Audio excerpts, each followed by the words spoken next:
Good morning, everyone. How is everyone doing this fine Sunday morning? Wait, it's Sunday and it's morning? Yeah. Oh, yeah, it's Sunday morning. Sunday, Sunday, Sunday. Oh no, we But got a crazy out of here. but it's raining and dark where I'm at, so You can I'm send some of that confused. rain my way. I'll be happy to take it. I'm confused. No, that's Ooh, my we rain. have a new person in chat. We have a GNF network. And Yeah, that'd be moderator. me. I know, I know. Yeah, that would be me. Finally, I I got had you. to. Came out of shadows. Yeah, I know. The infamous GNF network has showed up. I thought TC was a Canadian, not an Australian. No, I'm Canadian, yes, not Australian. That'd be the fish. Yep, that's the fish. Yeah, we And have people from all aspects. Yeah. So, some of them autistic, very, very autistic. Which it ones kind are uh, so, how's everybody? I've been laughing at stupidity. Well, that requires a lot of popcorn, Yeah. which I do have. crying at stupidity? Why are you crying at stupidity? Yes, I know, but sometimes stupidity just goes too far. No. It has Way, not gone way far too enough. far. It needs to go a bit further before people can actually say, "Yeah, enough is enough." Yeah, We're just at the very starting of stupidity. yeah, pretty much. But no. Silence for the Wendy's that we lost in Atlanta. No, Yeah, yeah. it's Poor fine. Wendy's. There's probably Wendy's another will be one down the fine. road. There's probably 5 of them in Atlanta, so I mean, Yeah, they'll I mean, survive. You do know that Wendy's is just as much of a franchise as Burger King and McDonald's, right? And it's yeah, just we as know. much of a franchise as anything else too. Yeah, so Like My Popeye's my chicken. shop my shop is considered a franchise. Yep. So, but it's still somebody's private business, owned and operated under the name. I know, I know. But hey, insurance, right? Yeah, some of the franchises do come with Oh, I'm insurance. sure the insurance could pay either for a new building or something. But quite honestly, what about the people who worked there? What's going to What happen to about their them? income? I don't think insurance is going to pay for that. What about them? They Employment. get what is considered unemployment insurance. So yes, the insurance will cover it. Yeah, because they are put out of a job because of an incident that happened at the workplace. Yeah, So I mean, as long as they keep the premiums up, they're good. correct. So Yeah. if they don't, then yeah, it's kind As of well a as they get the the Trump bucks as well. That's pushed off to the side for in there case you Well, that. go. The Trump bucks are only if it's due to COVID, which I guess you could say, yeah, the riots are due in part due to COVID. So Well, here's the thing: the Trump can actually kind of change that. So he can. It can be considered. It can be declared a national emergency of what happened. I know they need to I thought declare there was Seattle. a funding that was added on for these cases. I Maybe I believe. was wrong. Uh, I can't remember. I don't know if they did or didn't. I haven't really kept up too much with it. I've been just watching the stupidity and going, okay, whatever, move on. so now the suburbs and the cities where all of these riots and things are burning down are going to become the new slums. The suburbs will become the new cities, and the new development areas will become the new suburbs. We're near Woundai Walled City again. I don't know. Let's bring Hong Kong to America. No, we just Let's. need walls around each individual city. Sorry. Actually, no. You already have a small little starter city that has its own official law. Oh yeah, we do in Seattle. Mm-hmm. Yeah, the Republic of Chess. I know. And then I there's know. supposed to be another one in the same area is another startup I got that is a taking over. question. I got a question. Let me have an answer. Did they take the role model of that from the Republic of Dave from Fallout 3? No, because of the factor that in Chaz, they did not elect their new sheriff, who is also their leader. He just made himself that, and no one can do anything about it. Let's see if There's I can actually been make that. phone calls and that to the police asking them to come in to break this shit up, and the police are like going, "No, all you." Yeah, let's see if I can actually make that sound. Not bad.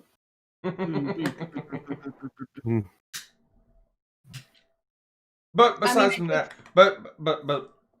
I do feel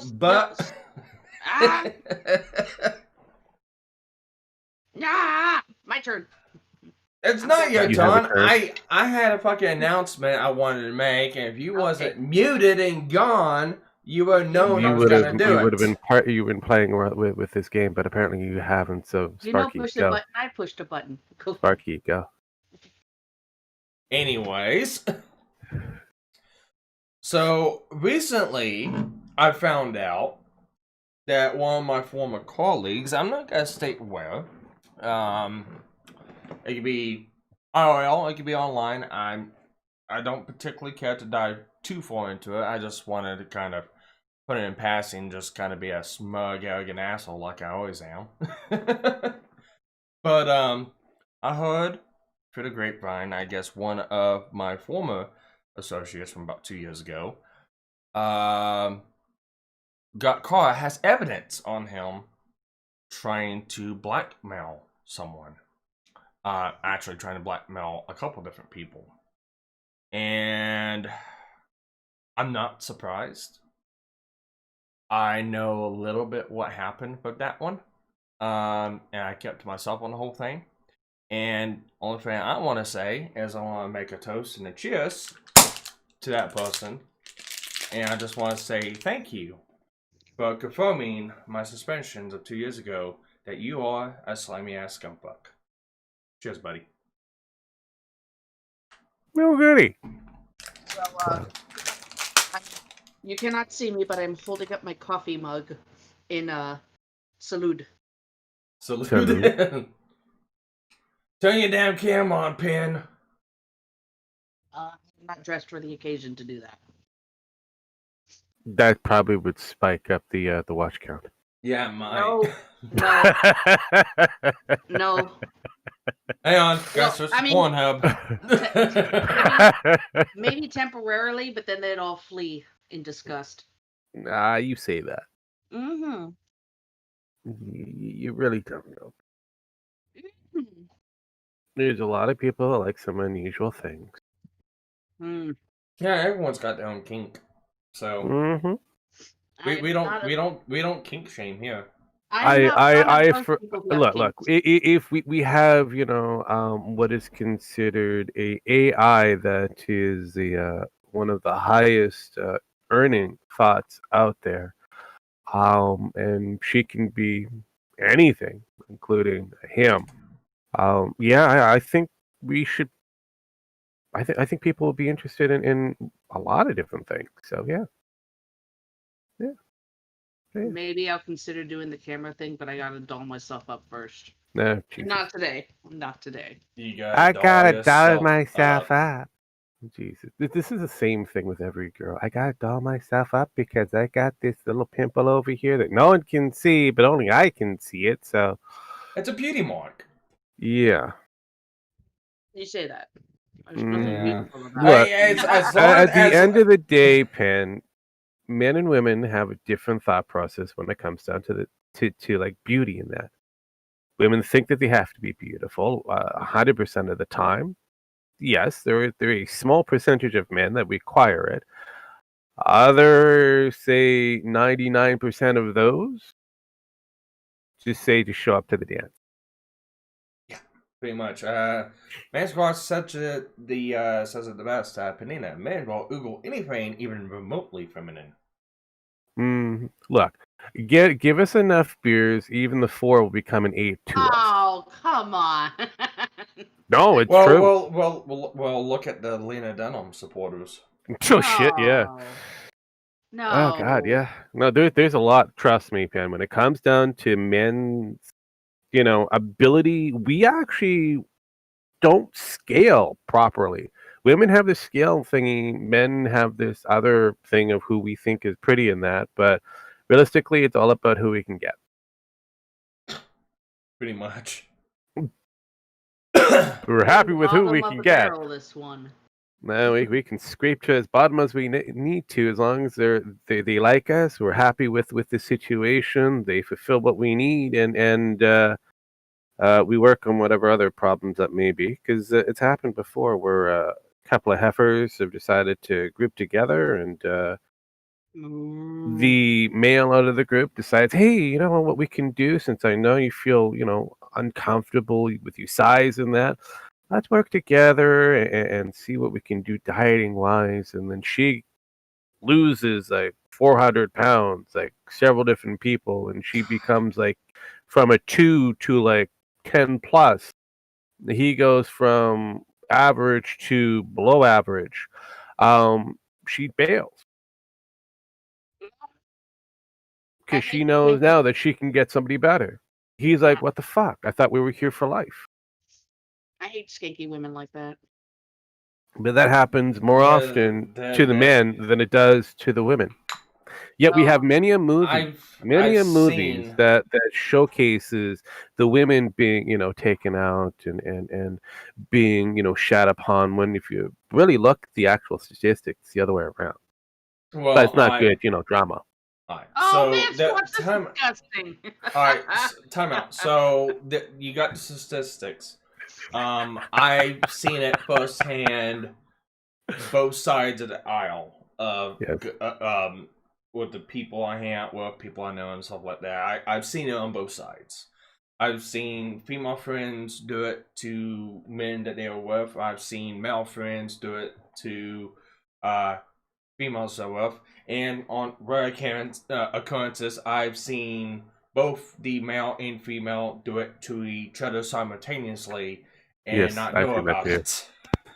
So I've seen all sides of the aisle. What can happen? Well, trust me, people are scummy, and they're all different, levels of scumminess. But when you come back down to it, unfortunately, the ones with the highest level of ego just happens to be in the female gender. Just kind of, and I do like Man Squatch's, comment. That should be like, up there. Damn woman, you emptied that Twinkie out before eating it. So what else can you empty? So what else can you empty? Glad I don't have my camera on, because then you'd see how red my face is. Are you saying you got exposed to that film? that she knows how to empty out a Twinkie pretty good. Oh jeez. Oh jeez, Pan, what are you doing here to yourself? You're just allowing yourself to get into these weird situations. I know, I don't like it, but strangely can't stop. Secretly, you like it, No. But no, I've been following the Republic of Chaz, as well as the ongoing conversation about Black Lives Matters with members within the Black community. It's always been fascinating. I think it's kind of funny that they set up 2 separate gardens, one for colored folk and one for white folk. And whose garden is better? Neither. I liked what you shared on Facebook, Pen. I really do. What did I share? I can't remember. I've got it on my order, I believe. What was it? When you said you were good with hostess, I thought you said you were a good hostess. Well, boy, howdy! I'm glad I heard your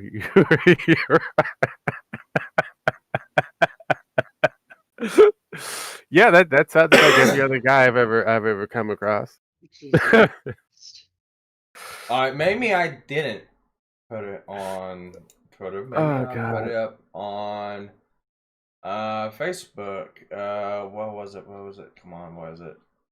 Oh yes, here it is. The Black Lives Matter announcement. Attention to white men, women, and children. You Yeah, let are me send you the that picture on enemy. Discord. It's like, yeah, it's like, you are the enemy. Follow these rules. We will not stop until there are more white homicides than black. There is. We will not stop until all white people are sent to re-education camps. They've been. Okay. Red flag 1. Actually, red flag 2. We will not stop until white people pay extra taxes to support black individuals. Red flag 3. Reparations, they kind of are. Yeah, we will not stop until black power runs all government. Red flag 4. Wow, We will that's not nice. allow any white person to date another race. Oh, I love it right 5. there. Thank you, right there, because that is. No. Hang on, No. hold on. Don't time I've out. The got whole stuff on thing. that. Oh, I know where you gotta go with it. I'm gonna go to the same place. Just let me finish these two other things. no.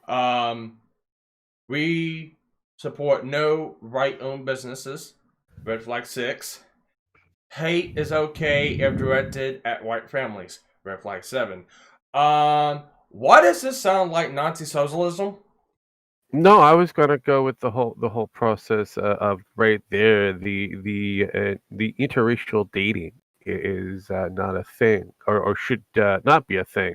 This kind of goes back to 1950s segregation. Why does this sound like 1950s segregation? Now, to be fair, and only a modicum of fairness, we don't know if this is actually real or not. No, but But in just like case they tell us to do, disavow it right now, disavow it. in case of it being real, I already have some massive issues. The first bunch that they rattled off there, could care I less got it because it's displayed on already the screen. happened. The interracial thing I thought was quite fascinating because of the factor that it would eliminate people like myself out of the equation. So all it does is kind of affirm my history in dealing with race, um, being a mixed race child. We don't fit in any of your groups, like independently, like a pure breed. We're mixed and we're ostracized. We're humiliated. We were told that we can't amount to do anything. Go be with your own kind. Oh wait, you don't have your own kind. That shit. That shit there. They've just, again proved again that they want to be in segregation level, Again. and they would like to murder people like myself. If you don't check off all the boxes. I know. I'm being serious. I'm looking at this note, and it reminds me a lot of Nazi Germany. It No, really does. it's true, but even the Nazis weren't that cruel. Yeah. Well, instead of re-education camps, it's gas chambers. So I mean, Well, your re-education camps is your schooling system, your colleges and universities. Those are your re-education camps. You already have those. You already are paying more taxes as a white individual than the blacks because again, blacks have a different income ratio. So realistically, you are paying more taxes. Um, Now we're getting back down to segregation, which is going further down that list. It's like they want black-owned, societies. They want black-owned government. They want black-owned operations. They want to have no white folks involved in any of this operation. That's separation of colors. That's segregation. sounds like they need to go back to Africa. Oh, They wouldn't even survive. simple answer is BLM has become the new KKK. The organization. No, they were Black BLM. Panther. I'm sorry. The BLM is Black Panther. No one is out to actually say it. It's Are the you sure? BPK. It's the BPK. It's the Black Panther Clan. Yeah. Regardless, they're not for equality. They never Black were. Panther was never for equality either, Pan. Yeah, they just want to be. They want to be the white folks, but in power. That's all. They just want to switch the rules. That's all.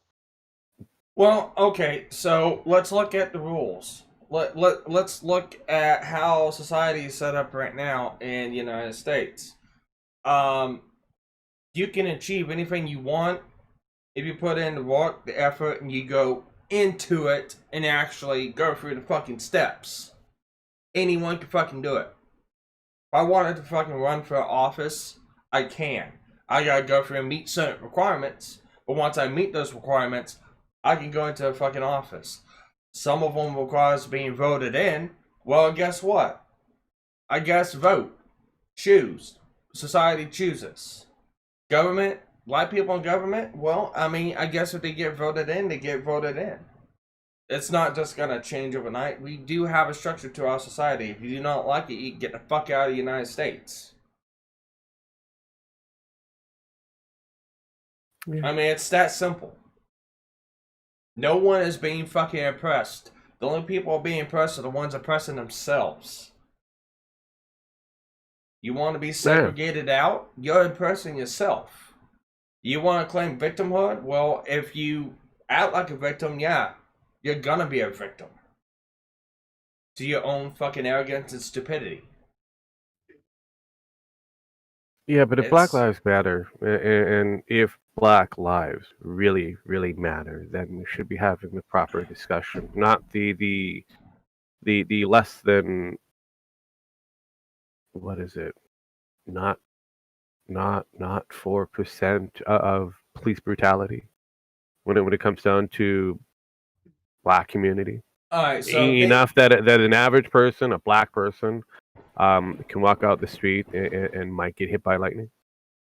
All right, so I will strongly consider looking at Black Lives Matter when they do a number of things. When they look at the death of Black police officers, when they look at the death of Black to Black violence, because that's the most, and Black fatalities right there ever is violence between themselves. And whenever they look at themselves as whatever they want to look at themselves at, and learn and distinguish the facts of maybe all the problems are not caused from outside forces, maybe all the problems is caused from inside forces. And whenever they take those three considerations into fact, I will possibly look at it. Until then, fuck off. True, no, I get it, because let's be real, they're not even thinking about the other statistics that make up the Black community in the United States. That they have the highest single parenting within all of their community at large, globally speaking. Where are the Black fathers in the equation? They're most of them have been incarcerated. Some of them by their own women. There's a picture scene. I can't remember what I seen it at. All right, so you remember what happened to George Floyd, right? Yeah, a knee to the neck, right? Yeah. A knee to the neck by one officer, correct? Mm-hmm. Okay. I seen a picture of a white person with one officer's knee on one side of his neck, a second officer's knee on the other side of his neck, and an officer sitting on top of him. Yeah. Yeah, let's not talk about the Somali police officer who accidentally shot a Australian woman in the same state that Floyd was killed in. Let's not talk about the same amount of abuse that is given to Hispanics as well as the Native community. In some cases, the larger dosage in the Black community. Let's not talk about that. We can only talk about what whites do against blacks, and that's the only And time it's it seems like we have this very conversation. minute. And it's very minute. And Well, no, very few in between. yeah, that's true, and that statistically speaking, especially if you look at the American statistics, you're looking at when it comes to was it black on white violence at higher levels, like almost 300%, versus white on black violence, which is down in maybe the small percentage of what I would say somewhere like 40%. And you Well, got in to compare comparative of the ratio the of ratio, yeah. violence. Well, It's not like only that, but also the ratio of the population difference too. yeah, and The black that's community is far smaller than what the white community is, yeah. but yet the black community has way many fucking more violent acts between themselves and other people than what the white community does, and the No, white and that's community something that outnumbers them 500-1. yeah, no, and that's something that they don't want to bring in as a conversation. We have to only look at that this Well, because only white supremacists. 0.0004% that needs to be focused on everything else, which is a high 99% when you put it into the actual figureheads. We that doesn't matter, doesn't equate, it doesn't even factor. It's not a problem. It's only a problem when Well, a no, but white here's person is involved with a black death. yeah. Never mind a black officer in a black death, or a black officer in a white death, or anything like that in No, between. Yeah. Supposedly, you're a white supremacist if you bring up the 1350 rule. 13% of the population, but 50% of all homicides. That's but it's not true. racist. That's called statistics. That's a number. That's Look, a number that they generate themselves.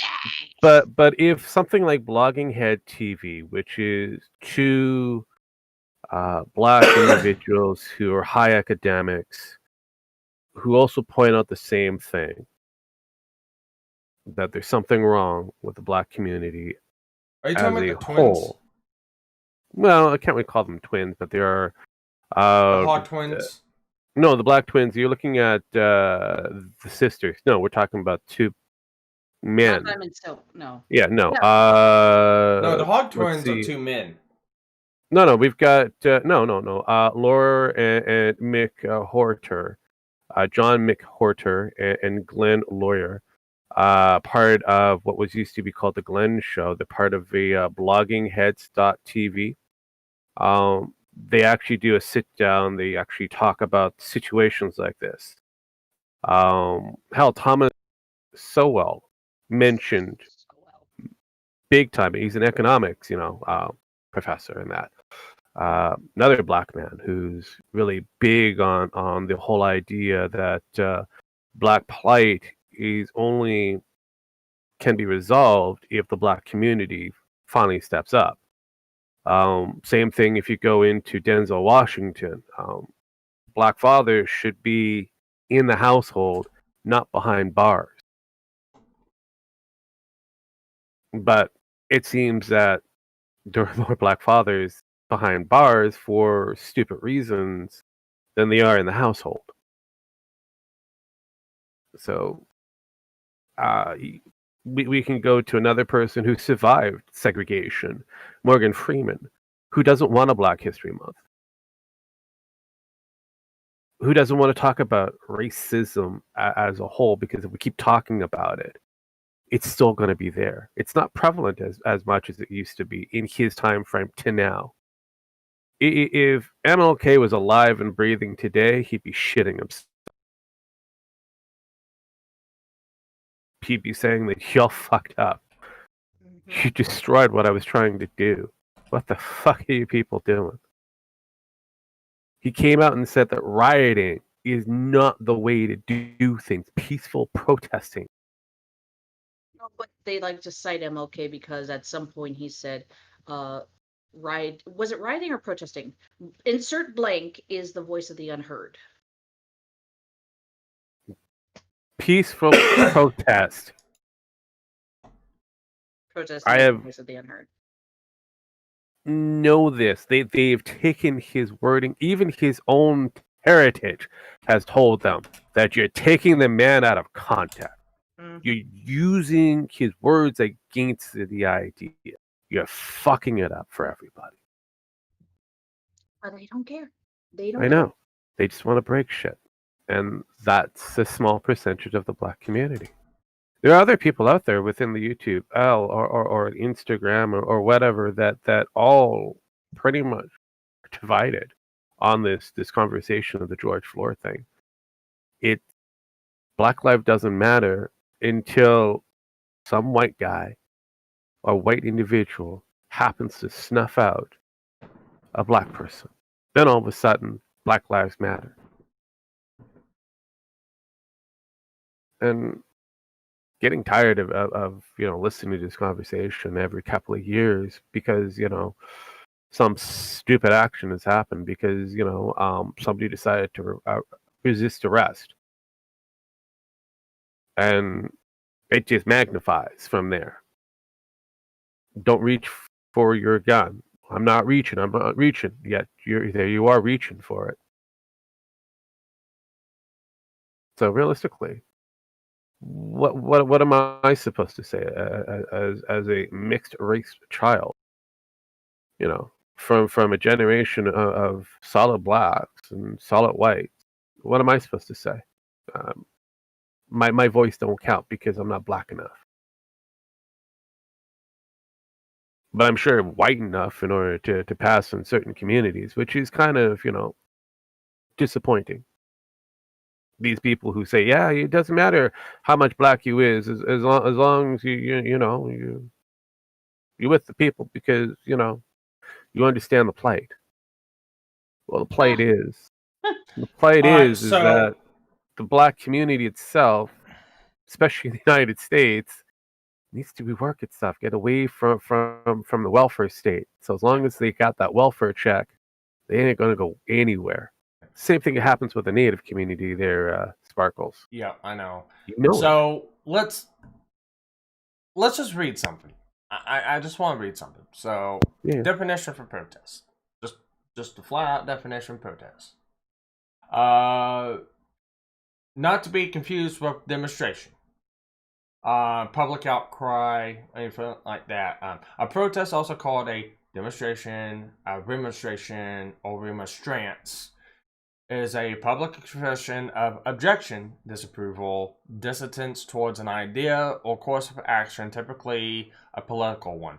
Protests could take many different forms, from individuals' statements to mass demonstrations. Protesters may organize protests as a way of publicly making their opinions heard and attempt to influence public opinion or government policy, or they may undertake direct action and attempt to directly enact desired changes themselves. That's noted for number 4. But where protests are part of a systematic and peaceful non-violent campaign to achieve a particular objective and involve the use of pressure as well as persuasion, they go beyond mere protest and may be better described as a case of civil resistance or non-violent resistance. Various forms of self-expression and protest are sometimes restricted by government policies, such as times which require for a protest permit, economic circumstances, like kind of the one we're in right now, religious orthodoxies, social structures, or media monopoly. One state reaction to protests is use of riot police. Observe have noted an increased militarization of protesting police in many countries, with police deploying armored vehicles and snipers against protesters. Or protests itself may at times be subject to counter-protests. In such a case, counter-protest demonstrations their support for the person, policy, actions, etc. that is the subject of the original protest. In some cases, these protesters can violently clash. Basically, there's many different forms of protest you can do. The legal form is just basically a public demonstration. Waving banners, yelling, chanting, walking on the sidewalk, and stuff like that. whenever you, and the key word is initiate. When you initiate any kind of action towards another person, police, business, company, you as a protester cannot do anything. You cannot impede, you cannot impede, you cannot do anything. All thing you do, sit there with your waiver, with your let's say vegans. Say vegans march into a supermarket and protest the meat sales of certain meat items. Technically, they can't do that because it's a private company. Mhm. But some private companies will let them do that. But they cannot hinder, impede, or stop anyone from getting meat from the consumer shelves. They cannot stop it. They can sit there and make a big ruckus and stuff like that, but they can't stop anyone. The moment they stop someone, they then go into civil disobedience. And that's the distinction between these protest riots and stuff like that. And I know a lot of these people say it's the right to protest, but the problem is once you start impeding, once you start chunking rocks, or somebody chunks rocks within a group, it doesn't matter. It takes one person doing it. If you have somebody come into your group and start causing a civil disobedience, the whole entire group gets looked at in a bad light. It's one of those things you got to learn how to objectively retreat and come back another day to not make Actually, a fucking cause. that's kind of funny because I had that conversation. I was mentioning it to Panda. I think it was on the Friday after our movie night and that. Yeah. And one of my residents, native kid, who asked a kind of interesting question because he started off with, my mom said that what do you think of the whole idea of having to fight on the front line, kind of the idea of going to protests and that, because he, as he stated, his mom was kind of for and not too sure on the whole direction, but he wanted to have my opinion.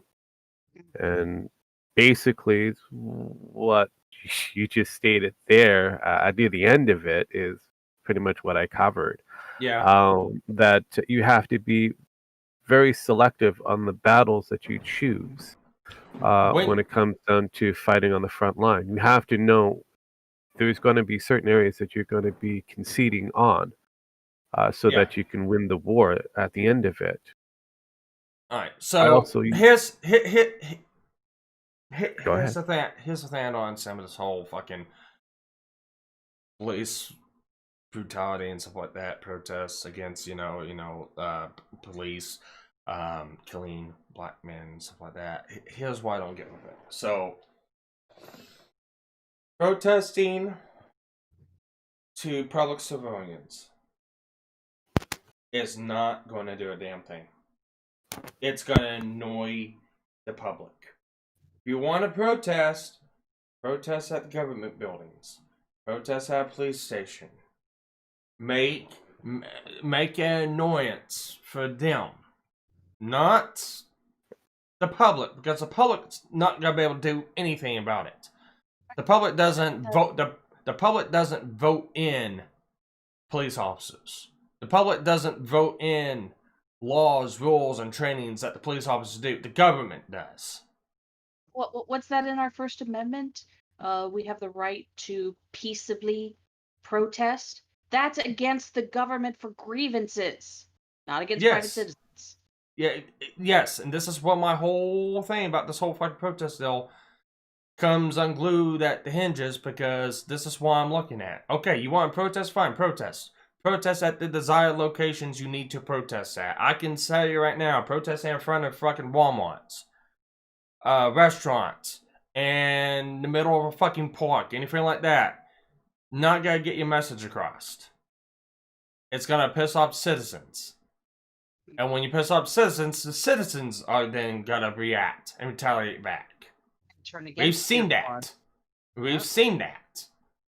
We've seen citizens come out and defend their businesses, their property, and their neighborhoods. With good reason to. And along with that, these protesters also need to understand they do not have the upper hand. They do not have the rights. They're not winning a winning battle. They're fighting a losing battle. They have to protest strategically for their message to get heard and not get cluttered up and shambled in the fucking back with the fucking trash and the rubbish. If you're in a group protesting, let's say a group of 50 protesters gather in front of the police station in Minneapolis, and they protest against, no more deaths to black people, even though it's a bullshit fucking deal. They can do that. But the moment one person in the group, whether if it was planned or not, if it was somebody that just came into the group or not, and somebody chunks a rock, somebody chucks a Molotov, somebody assaults someone, anything like that, right then and there, the people assembling that protest need to disperse and disband and stop it. Drop it, go home, come back another day. Or out the person that's fucking doing it. Yeah, just like I don't remember where it was, but there was this guy who was trying to pick at the asphalt to break it into chunks so that they had debris that they could chuck at the police. And the citizens, the ones who were protesting, were like, "Nah, man, stop that." They basically citizens arrested him and handed him over to the police like he's not one of us. We're not about that. That's what they need. That's what I will get behind the protesters. Is if they do stuff like that. There was, and it's something I've always liked to point out. You did have peaceful protesters that were taking it to the proper locations, the government, and I have nothing against them. But that's as fine. you also pointed, no, I get it. But you also pointed out that, and something that even I've seen, that unfortunately you have the rioters, looters, and the criminal aspects that are only there to do what they want to do, so they've taken over. And so now the conversation of what happened to Floyd, or what has happened with, having this being, really looked at, now is no longer a conversational piece. No one really cares about it anymore.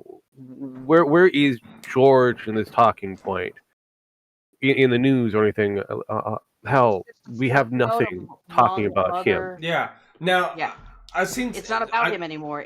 He's a footnote in the whole he thing. He is. There's an asterisk. So much for justice. Yeah. There's something that I've seen on Facebook, and I'll bring this up real quick. But I ended up seeing a story that happened. I want to say it was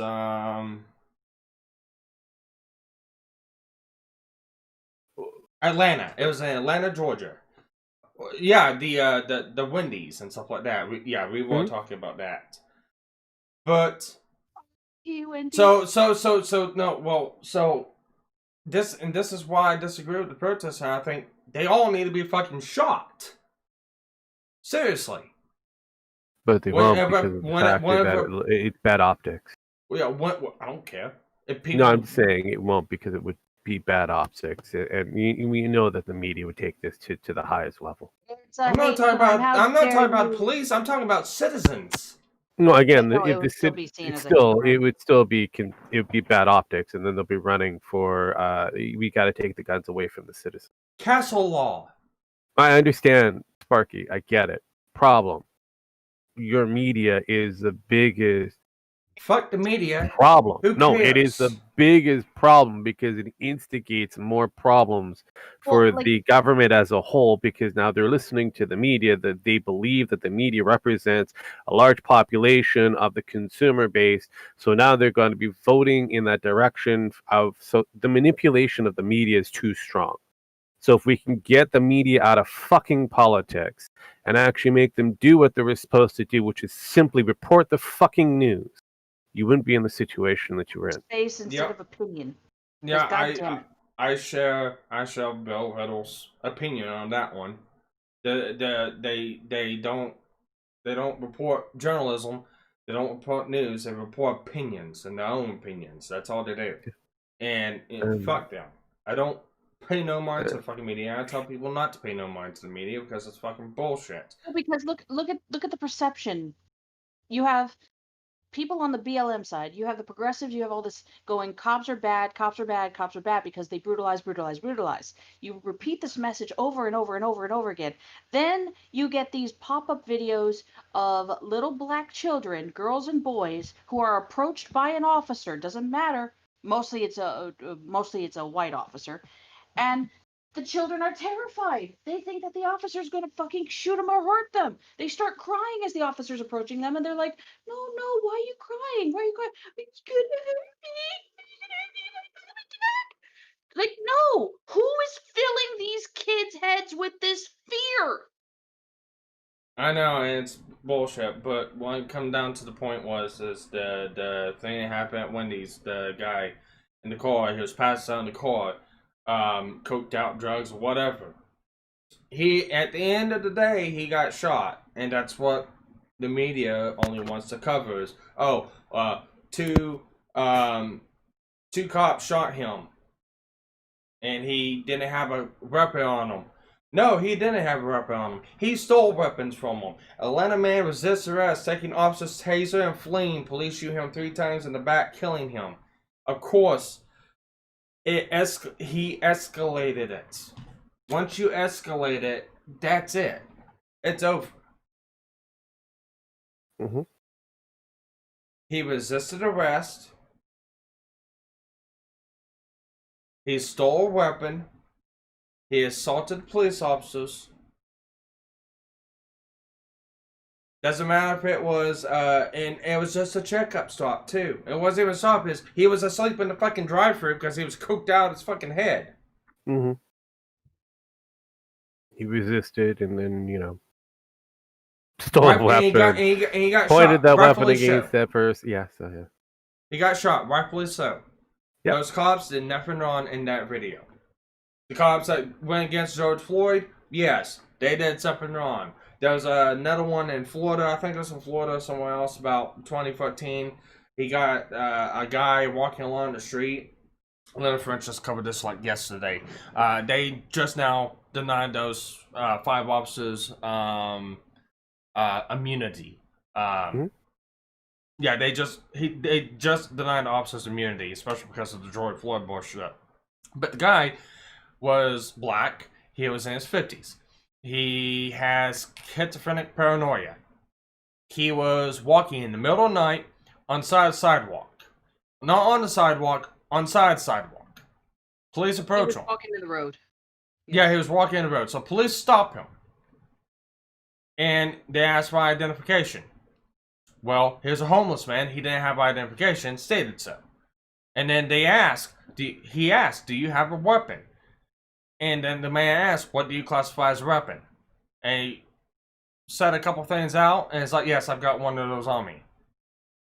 And the cop freaks out, tells him, put his hands up, stuff like that. And it's like, what I did wrong. And then the officer goes to try to arrest him, pull him down. At the end of the situation, the guy gets hit in, kicked in the throat on the brachial plexus. He gets tased 3 times, including a dry tase from a taser. And then whenever all 5 of them were on him, subduing him, all 5 of them got off of him because somebody's saying, oh, he's got a knife. And instead of trying to take the fucking knife away, they got off on him and stepped back and circled the man, and they yelled, drop the weapon, weapon. Problem was, the guy was unconscious at that point. 5 seconds go by and they unload 22 rounds in him. Yeah, all 5 of those cops, yes, they did something wrong. Yes, they need to be held accountable. Yes. I have no issue with holding cops accountable for stuff that they do wrong. But that is very few and far in between from everything the cops are supposed to do. There's a lot of them that they're justified. Quite honestly, there's... Hey, on, Pen. We have a monkey in the house. Hey, Samaj. Hey, Samaj. You know what else I consider as a weapon? My dick. Fists. Yeah, if you're over the 10-inch, you can probably kill somebody with Oh god damn. That's it. That's death a by- choking hazard. death by blunt force trauma. Anyways, He came and went gone. yeah, God. he came, he went. He the boss. Anyways, He probably doesn't want to talk about this, so I don't. No, I get it because well, it is a dumb subject. let me say this, and then maybe we can move on to something else. Does there need to be reform? Absolutely, because I think it's gotten to the point where there are certain protections, this like qualified immunity and whatnot, that have been stretched to the extremes that, yeah, a cop could kill in cold-blooded murder and come up with almost any excuse to have it justified because then they're shielded. Why do they need to hold themselves to a higher standard when their protections don't? And that comes back down to having time hang Time on. out. All right. Go ahead. Because I started watching the same Leonard French video. Yeah. So I started seeing the problem in some of the wording. I can explain the qualified immunity when you get done. No, I'm done. Okay. So the problem is the cops have to have that qualified immunity. So whenever a cop goes out and they do the job, try to uphold the law, make sure the citizens are protected and stuff like that, technically, they're not above the law. They are bound to the same laws and rules and standards that everyone else is. The problem is they have to enforce it. So they are granted certain immunities from the law because at times they have to make judgments that a judge can't at the time. Say a person's resisting. What do you do? When do you know to go through and use force? Appropriate levels of force, right? Yeah, they've got to make those determinations. And if they didn't have those immunities, they could be got for assault every single time. That's Right, why they have those. Right, but then you can come sit here and say, why was it necessary? Is it a lack of training? Is it a personality issue? What is it? Why did 5 officers all need to get off of this guy simultaneously and then without giving him a chance to react or actually check to see if he was conscious or not, open fire 22 times? Yeah. Anyways, okay, guys. Regardless of how the situation happened or what kind of training that they did or did not get, let's get back down to the actual main problem of the police in general. And unfortunately, it's the police unions, and they're the ones that structure what is going to be taught to these officers. Every union within that, all have control, whether to protect a person or to out them. They have more power than the actual, seating chief. All right, so Which that's a then big you could problem also right there. probably bring up as who was this Chris Dorn? Yeah. Was that his name? Chris Dorn? How much you want to bet that probably the union itself had its hand heavily on that scale? He ousts another officer who he complained about police brutality. Mhm. He got fired, and then every possible legal and correct avenue that he took, he was denied to get his job back. Correct. And again, it's skewed when it comes back down to dealing with corrupt officers because the police union is going to protect them based off of the amount of time that they put in. So now they're protected by the union.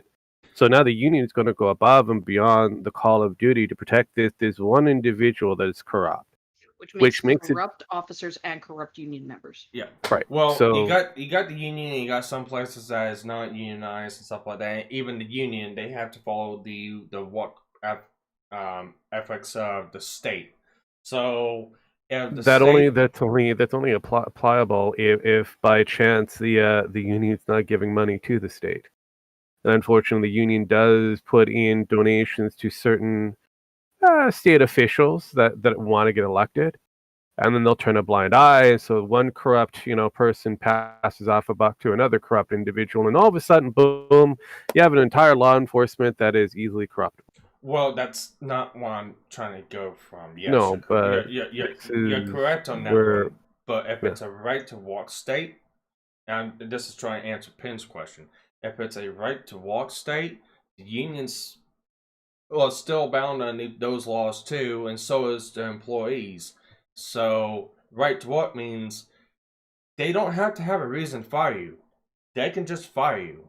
And there is no legal avenue you can go through to take. What if it was justified or unjustified? That's the thing with right to walk states. So, which is why most people don't like working in them. Unfortunately, the 4-state area I walk in, every state's a right to walk state. So No, I know. But I'm saying that's why some don't like working in those areas, because movie industries hate those ones. yeah, but that's one of those things. You can get fired for anything, and yes, it was probably unjustified for that police chief to get fired from the union. But like I said, that union's underneath a right to work state. They can do it. And it doesn't matter if he was doing everything right. It doesn't matter if he was doing anything by the books. He's not going to be able to get his job back. Can he get reparations from it? Yes, he can. He's got to go through the court systems, and it then becomes not even a civil matter. It becomes a private complaint towards the company, and he has to go through the legal channels. He may not get his job back, but he'll damn sure get reparations from it. So it's not a fix, but there's a solution for it.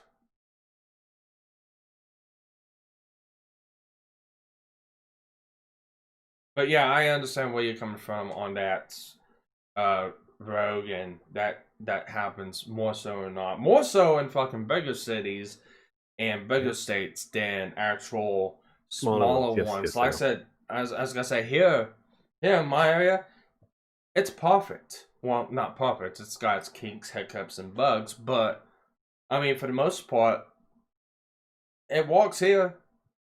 There's Well, no the reason issues of why here. it works there, and again, you've already stated the biggest positive for it working being small. Small communities are a bit more tighter in niche because everybody knows their neighbors. They've grown up with these individuals, so they know the antics that they can possibly get into, and dealing with your community as a whole is a lot easier. Whereas a larger city, a larger metropolis, makes it difficult because you don't know your neighbors. You have too many people coming and going, and too many districts to try to keep control over. So you end up with these little, out of a huge, city, you've got all these micro cities that are being controlled, or these micro chunks that are being controlled by other different, assistant mayors, or whatever you want to call them. They're there to do, the basic work that a mayor would actually do for a city.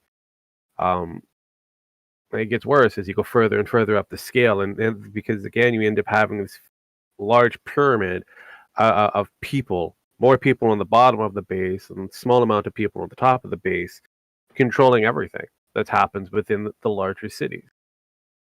How do you resolve that problem? Make the cities smaller. Yeah, I was actually gonna suggest that. I actually think a lot of these big cities, will it cause chaos in the United States for a bit? Yeah, but I think a lot of these larger cities need to be dismantled. Where are you going to displace all those people? You have no And idea how many it's not fucking hard open to acres. kind of funnel people from one point to another. We've been No, doing it. yes, we can, but the problem is that you have a lot of these companies that operate in the major cities, so you'd have to proportionately displace the companies as well. Well, you're not gonna have Companies are trouble with fine with that. that. They already do that. You don't- Some of them have franchises. A lot of these companies are already doing that to begin with. A lot of them, like there's a couple big, I think 3 or 4 big manufacturers in Minneapolis that's actually moving their fucking facilities because they got destroyed because of the riots. Fair enough. So It's gonna realistically, it's happen. easily done. It's just, will people do it? Unfortunately, those within power do not want to lose their power. You have to. The way that you would have to do it is you'd have to incentivize the companies to go somewhere else, No, the and then company again. The companies well, mean hold nothing. on. We're talking about the actual The reason state-run the reason politicians. They don't want to give it up. I understand, but the state politicians can't force companies to stay in the areas. Just like what was happening with Amazon, New York was trying to entice Amazon to come to New York, and that the city would be able to give tax breaks and use all that money to do some repairs and renovations. There's other cities that that it could entice larger companies or mid-sized companies to move away out of the cities, because the idea then is, well, you want a job, you need to go where the jobs are. That used to be the way how things worked there, Pan.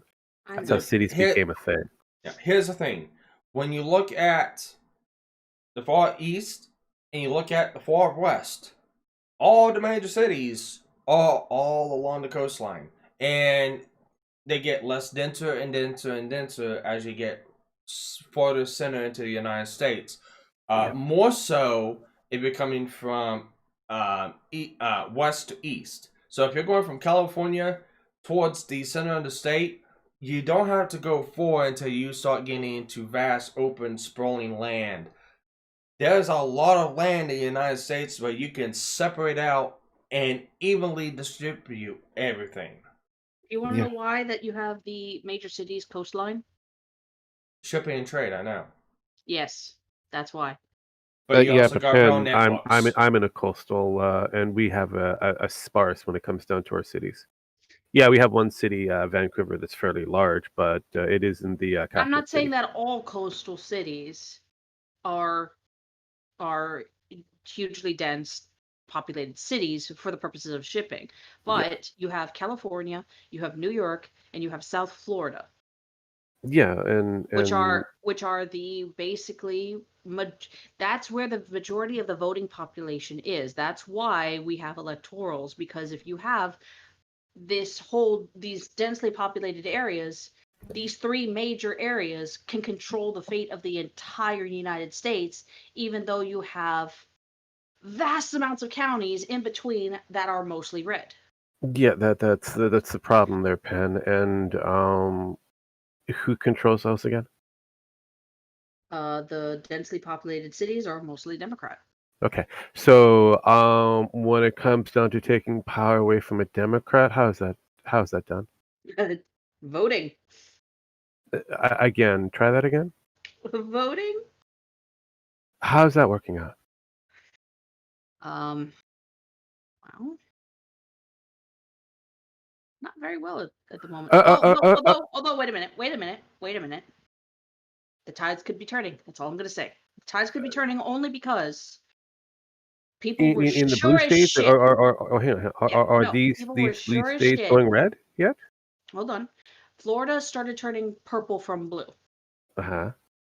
which means it could be going red. It We don't was know for red sure. It was previously. red, then it became blue, then it became purple. Yeah, I know. Florida is a swing state for a reason. Yes. Not that it's going to be solid, but at the same time, I understand that there needs to be a balance between the two different parties. But when you have, okay, so it's Miami, Fort Lauderdale, the West Palm area, Tampa Bay, Orlando, and Tallahassee that are mostly the blue areas. Everything else, for the most part, is red.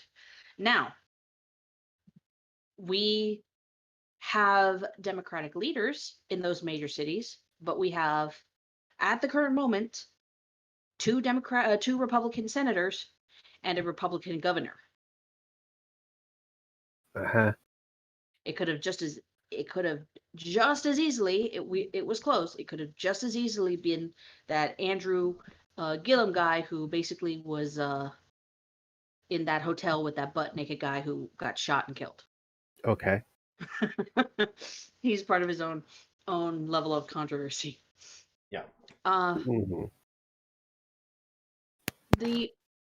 Yes, I admit the politics in the cities need to change, and the vast majority of the shootings happen in Democratic led areas. Most of the police violence, if not all of it, is done in Democratic But they want to state. replace. But they want to blame the Republicans, and they want to blame the Pen. white That's people. that's a political move. I know it is, So but these people don't think. again, a lot of people want to act because they want to solve the problem. How do we deal with it? Instead of talking about the situation, what can we do in order to resolve the problem? That is basically where a lot of people are jumping to. So henceforth, where we got Black Lives Matters being allowed in to do what it's supposed to do, which is a governmental attack dog. It doesn't matter who controls it.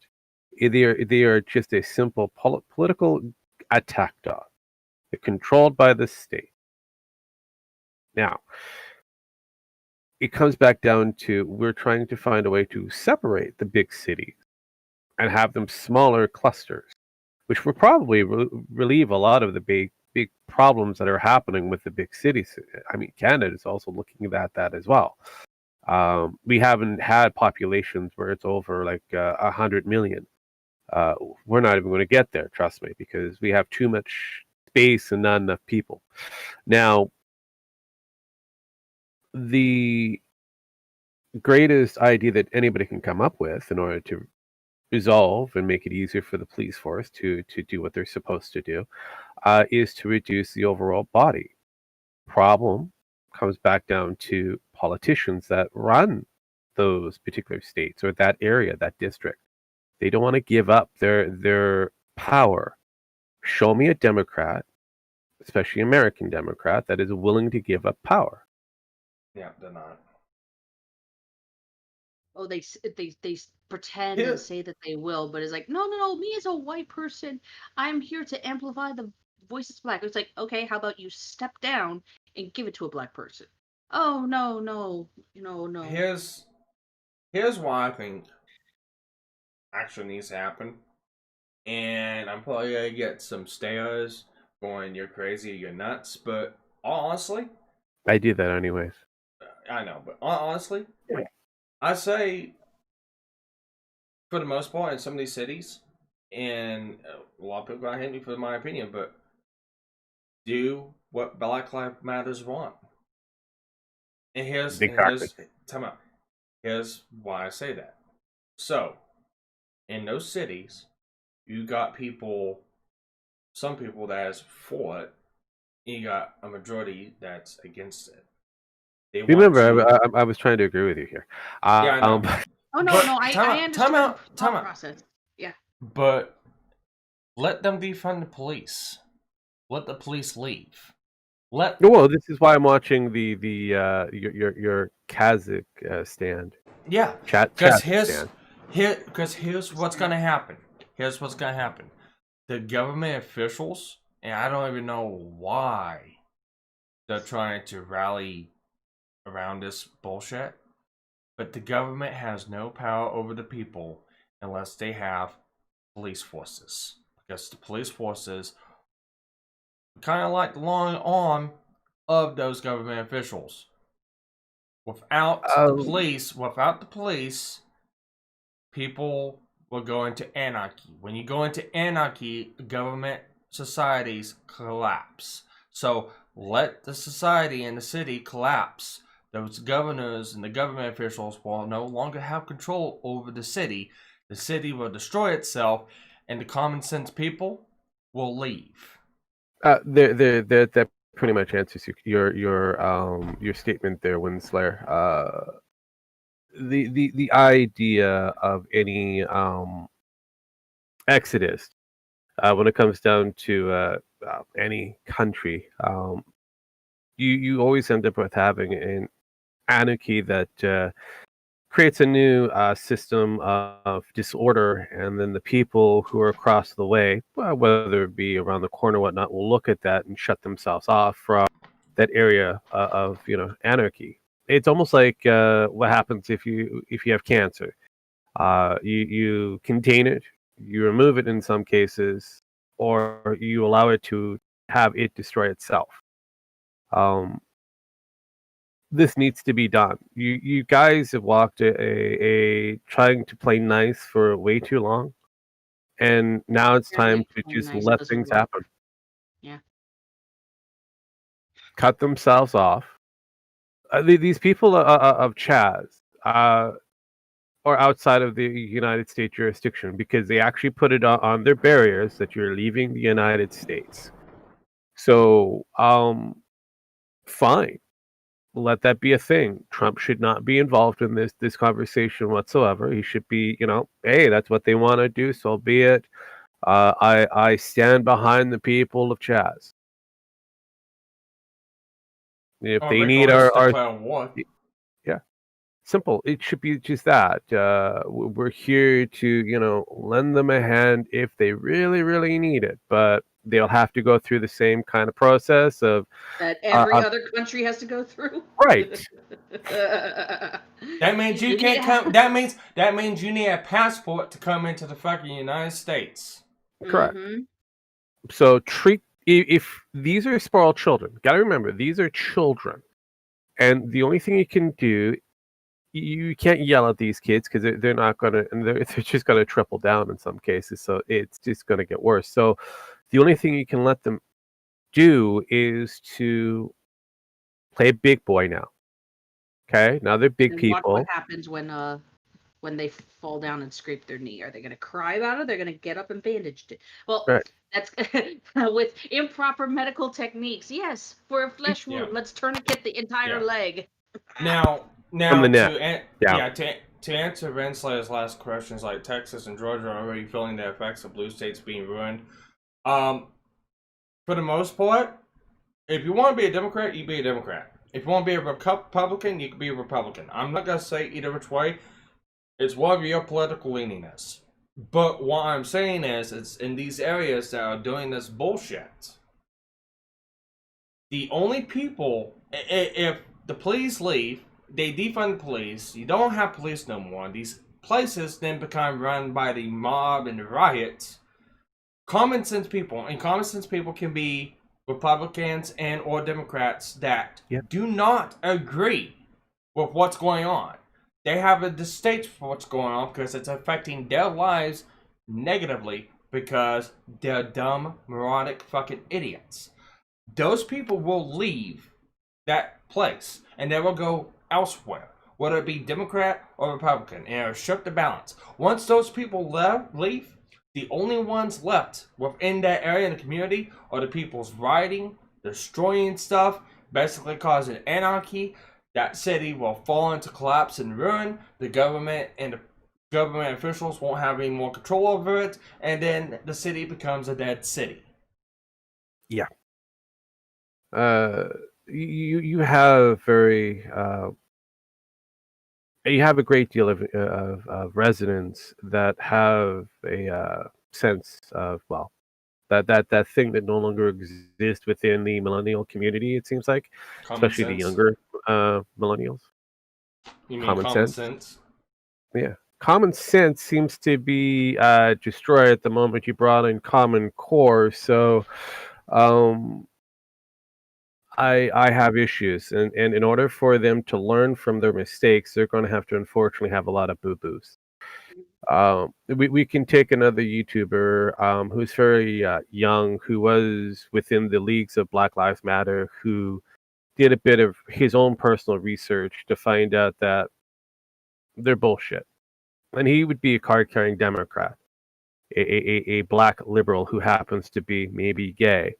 Amir Odom, very young millennial who, like I said, he learned.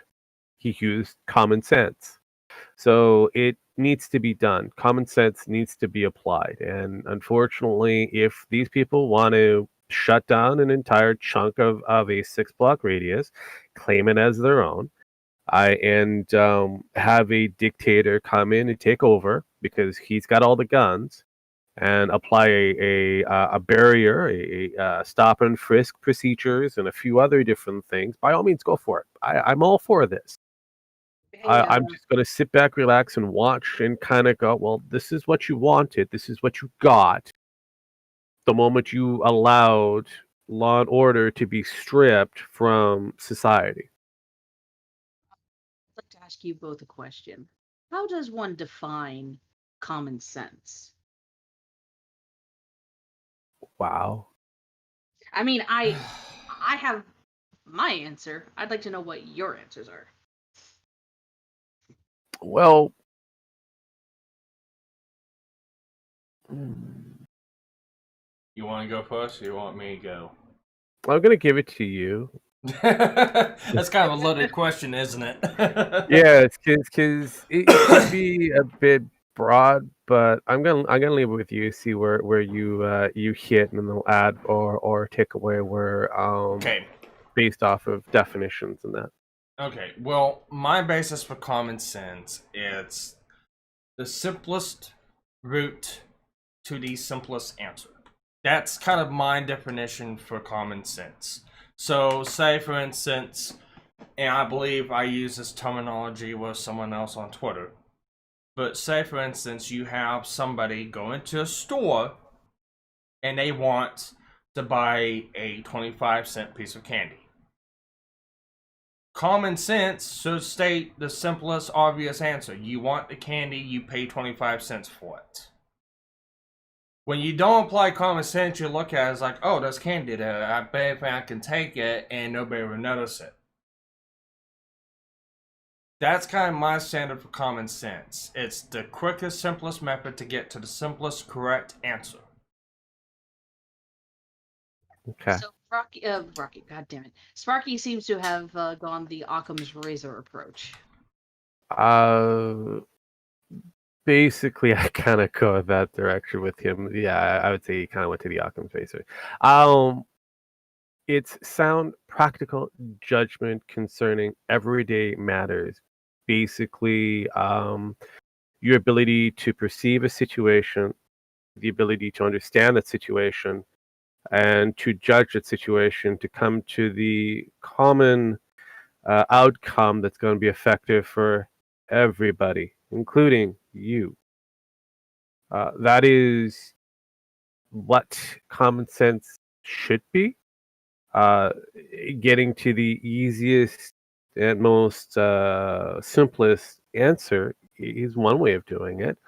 But yeah, making a practical and sound judgment is one of those challenges that we have. Okay. Yeah. But if you're thirsty for water, common sense says go grab a drink of water. Don't sit there bitch whine, moan, and groan that you're thirsty. Yeah.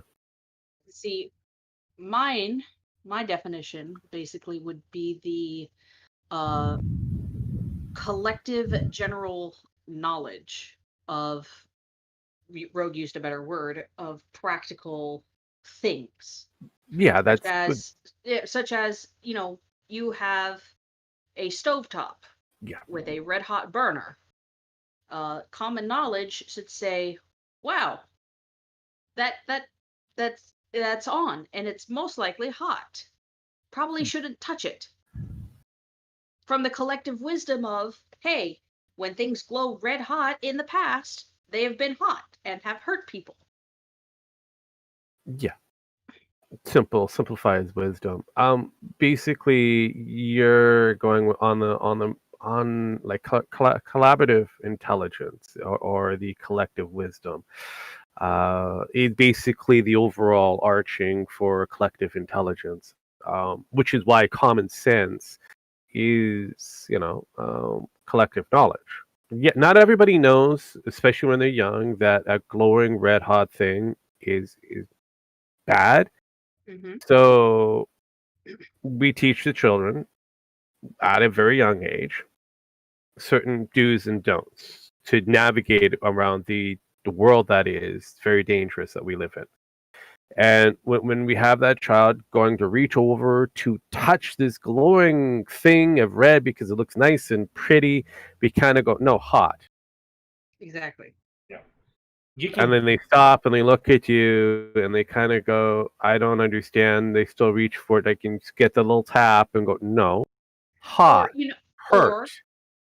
Or a good teaching method would be, Allow them to, hey, no, not allow them to touch it. I mean, that would be the most harmful, but most but effective. it also, they'll remember it too. That too. But you could always say, look, Learn just by doing. here, hover your hand over it. You see how it's hot? You see how it gets hotter the closer you get to it? If you touch it, it will hurt. You show them. But again, Like, those are different steps. This is practice of common sense. Some Right. people do the practicality of, well, this person's not going to listen to me, so let them do it. And if they learn from their own destruction, because we've tried telling them that this is bad, we've tried to show them that this is bad, and it doesn't seem to compute. So now we've got to let them learn why that it's this is bad. Hence the reason why we have warning labels. Well, People warning that don't have labels in common some cases, for sense. example, we'll take McDonald's for a good example. Now, everybody would know that a hot cup of coffee in a McDonald's mug or container is going to be hot, right? They don't need to tell you that it's hot. It's not like they're going to serve coffee to you cold, unless you ask for it cold. It's very rare iced that coffee or something.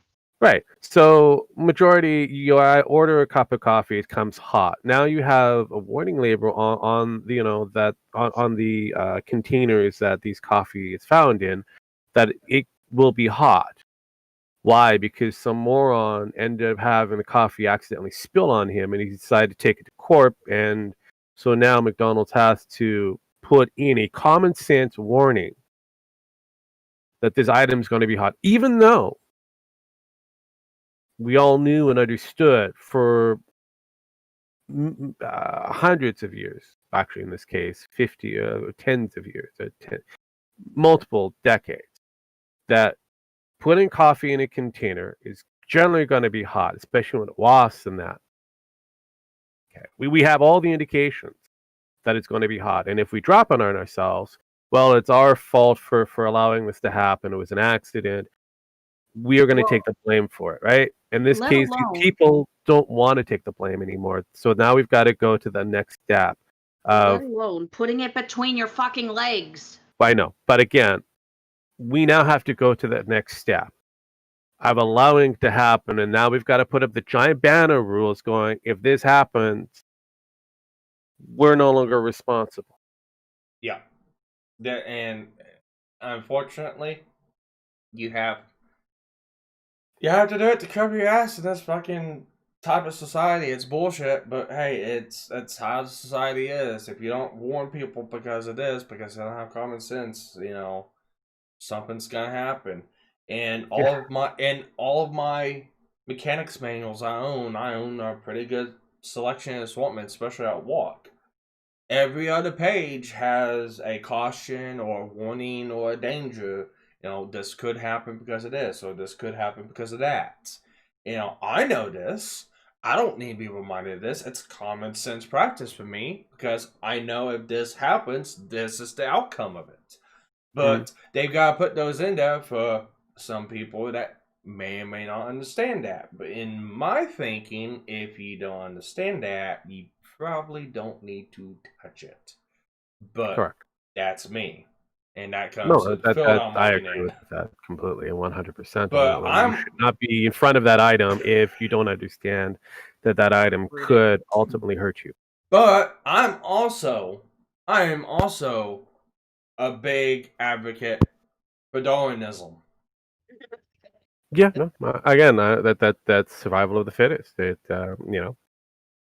We have to unfortunately thin out the herd. We have so many different stupid individuals from all different color, creeds, and backgrounds that we need to have to thin them out. Yeah, it's like when it comes back to the whole fucking COVID thing and Trump saying chloroquine was a good drug to use to fight against coronavirus, and those elderly folks put it and it goes, oh, chloroquine, and they looked, oh, well, this has chloroquine, which they didn't understand the pronunciation and meaning, which is two different fucking things, and they drank fishbowl cleaner. Even though on that fishbowl cleaner it says do not consume. That's actually being proven that it might have been a murder setup. Yeah, that's going to court as a homicide. Well, cool. Yeah. Well, cool. If that is cool. Because basically, the friends of the husband, as well as the siblings of the husband, stated that he would never have done that. and it sounds out of characteristic of him to do something like that. And it's kind of odd how the wife survived and he didn't. So now there's been a lot of speculations that she murdered him for insurance purposes. Yeah. That Well, that good. and that they've gone through her social media history and basically shown like her MO has for the longest time has been anti-Trump. So why all of a sudden why would she listen to Why is she something that Trump listening? says? Yeah. So But there's a lot. But when it comes down to it, I didn't know that aspect. But beforehand, I'm like, good. That's one less idiot out of society. True. I'm very straightforward with that. If somebody decides to shoot themselves in the head because, oh, what does this thing do? Good. One less idiot out of fucking society. Somebody wants to charge at police and they get shot down because they're charging at police because, oh, we don't like the police? Good. I'm Actually, for my that. personal favorite is somebody within the Republic of Chaz phoned the police to let them know that their faithful leader at the time, I forget his name, a SoundCloud rapper, was being aggressive and assaulted a few people inside the Republic of Chaz. And the response back for the radio and that was like, that's in the Republic of Chaz. They can deal with it themselves. Okay, so good. Wait. I'm starting to think a little bit. Though the mayor of the area seems to be in favor of this whole Antifa thing, I think the police are more like, you know what? This has been going on for a long time. We've had stand down orders that we don't agree with, but we can't because we will lose our jobs. You know what? They want to act like this? Fine, go ahead. Let's see how long this lasts.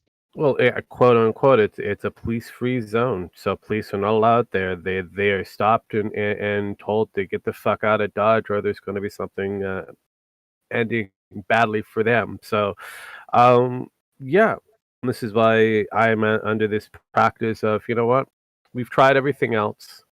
We tried talking with them. We tried to show them the errors of their ways. Try debating with them at the very least to understand where they're coming from. Maybe they could change our minds. Maybe we could change theirs. They don't want to talk. So now we're at this last piece of parenting. Well, we tried talking with you. We tried to give you the information, to reason with you on a intelligent level, civilly. So now the only thing we can let you do is to go through the steps, and we'll be there to help pick up some of the pieces. But you're going to have to learn from these mistakes that you make. Here's what I would do. I sent you both a Twitter video basically showing what the Chaz area looks like for the No, I know. Yeah, I've seen it. I feel sorry for the business owners and the people who live in the area that did not sign up for this because now they have to literally take what they can and leave. Yeah, well, again, there's a whole racketeering system that's happening in there. For them to run operations, they have to give up a lot of their revenue to a certain political leader.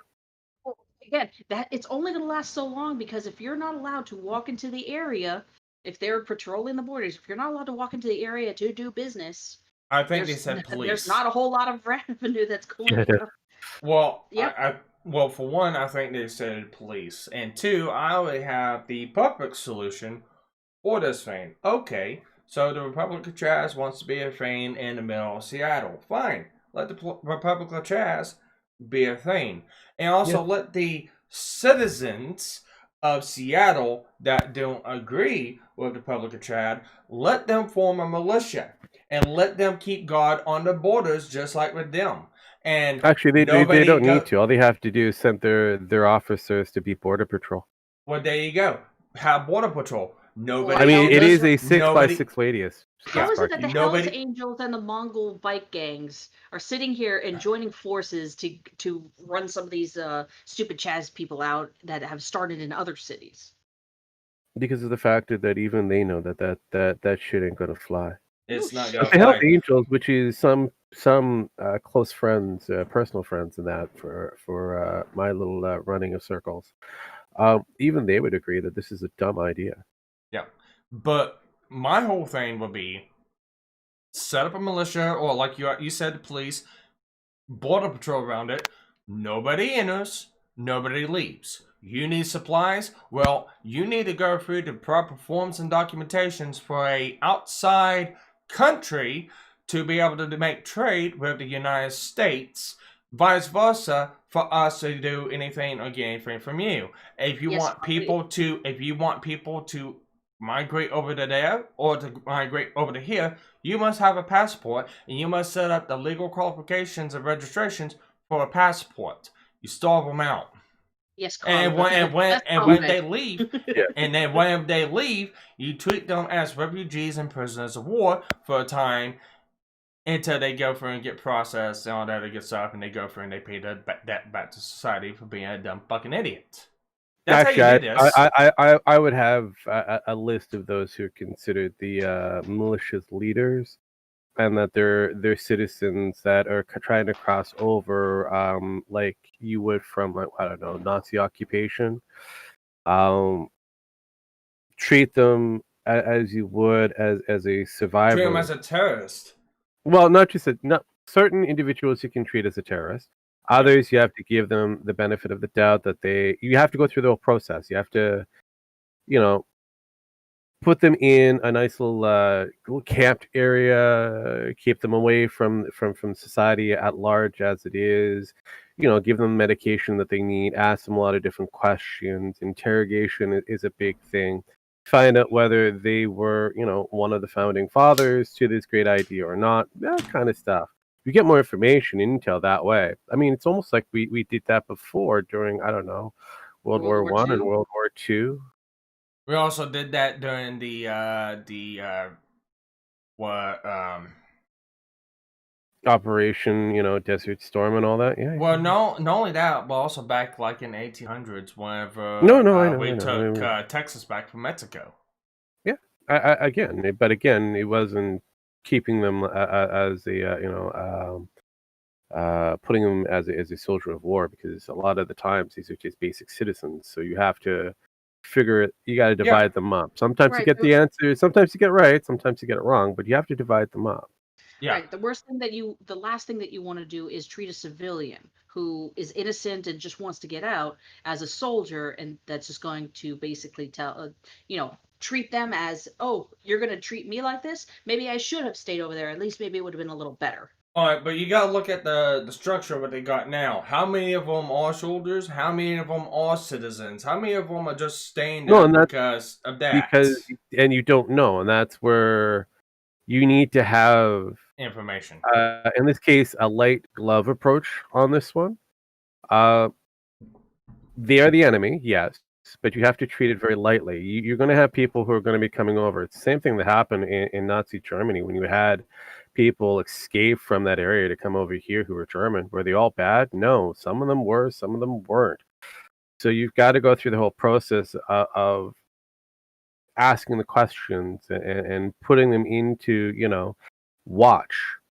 Yeah. So yeah, you're allowed to come back, no problem. No, but now you're in observation. You got to answer a lot of different questions. You got to check in with us every now and then. And if you're willing to do that, then by all means, you live your life. If you're not willing to live by those rules, then we're going to have to unfortunately put you in this incarceration until we can, prove that you're not one of them who created this. Mm-hmm. Right? Now you give that person an option, and don't worry, that person's gonna be very vocal and sing like a bloody canary. So you treat it with a velvet glove, and you get a better response. It's the old saying: you'll get more flies with honey than you will with vinegar. Mm-hmm. Yeah, So, and I understand that approach. I actually agree with that one.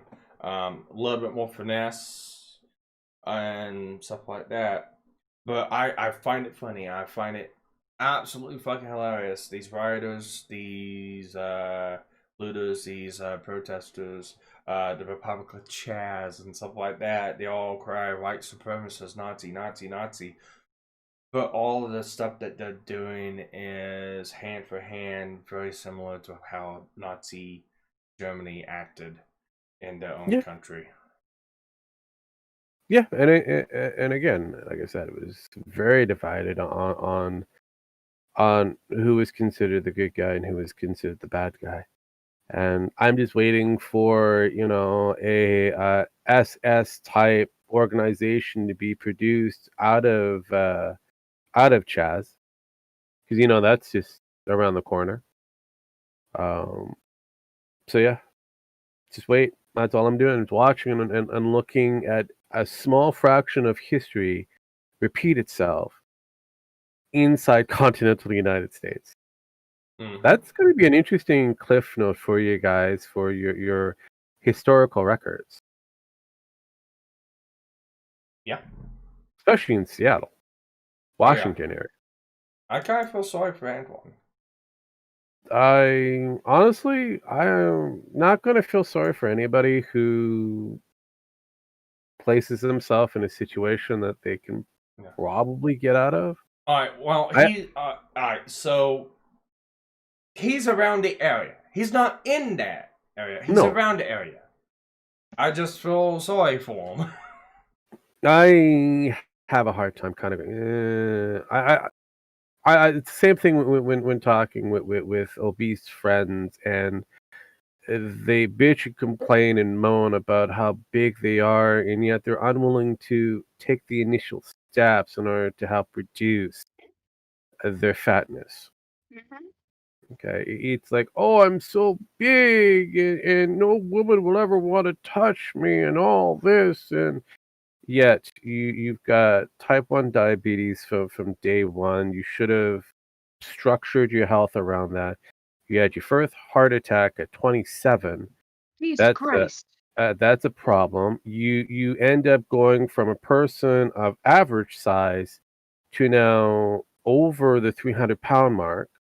When I say average, this guy is 5'5", so his average height and weight to over 300 pounds. And because he's diabetic, he doesn't have the jiggly fat. He's got the pregnant bubble that's solid and hard. Ooh. Yeah. And it's like, dude, all you have to do is do a few extra, steps, exercise, eat right. It will help reduce some of that extra, weightage, and hopefully break up some of that fat tissue that's there that's, making it, bad enough that you're using insulin, which toughens the skin, but it might help break up that extra fat that it's clinging to. So it's like, this needs to be done. The And yet, hardest thing about losing weight is the discipline. Once you yes, get past that, it's a fucking cakewalk. correct. And that's where you have to recondition the mind. And unfortunately, it takes time, but you need to start somewhere.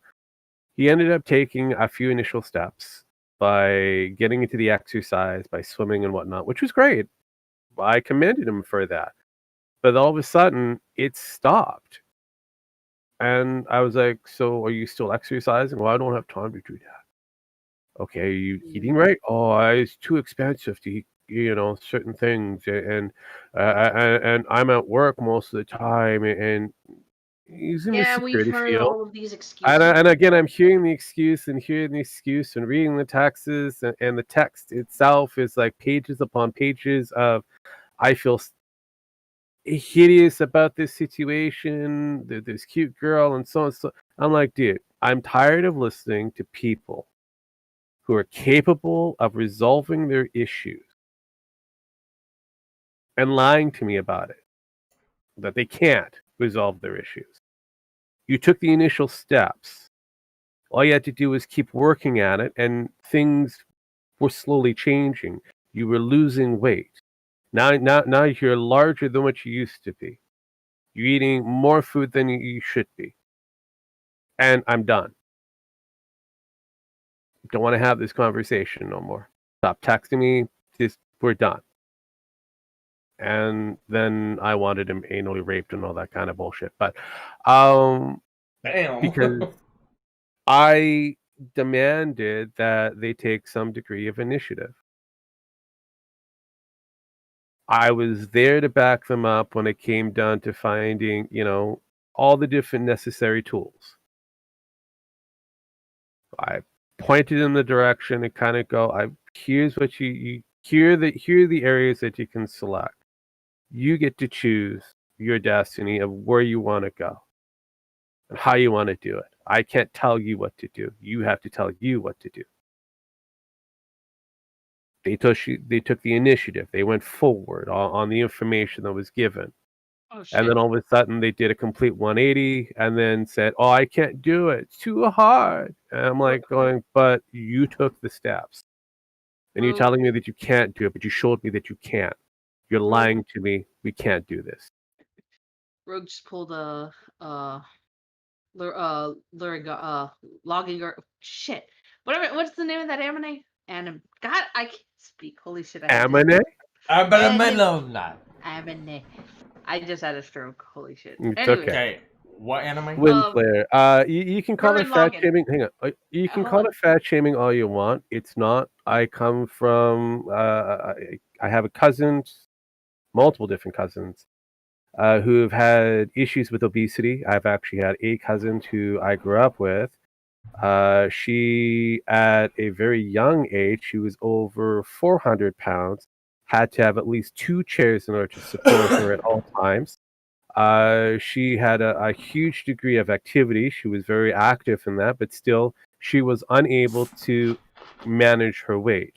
She had to go through the whole gastric bypass to reduce the size of her stomach, and now she was able to reduce from almost 500 pounds down to somewhere close to 180, Yep. where My she's mom able did to the same thing. maintain. Yep. This is a woman who has had issues with her weight. I have another cousin who literally years apart from her sister, who was thinner than thin, and now larger than her own sister. See, Because that's the again, thing. she shamed her older sister for being so fat. I pride people going out doing the initiatives. I support any cause that you want to give me, so as long as you are proving that you're doing proper steps and taking proper measures to fix these problems. But if you're not willing to do so and just simply point at the person and laugh and say that I'm never going to be as fat as you, um, Never say never. you deserve what you get. What is it? Rogue basically pulled a Kamina. It's like, don't believe in yourself. Believe in the me that believes in the you. Pretty much. But okay, so most of it, like 90% of it, is discipline. The other 5 to 10% is the actual effort. It's very little effort when it actually comes down to the losing the weight or pursuing whatever goals that you set out for yourself. It's the discipline. It's getting into the habit and maintaining the habit. Now, there are some things that you just can't. There are some things that you cannot control, but you can account for.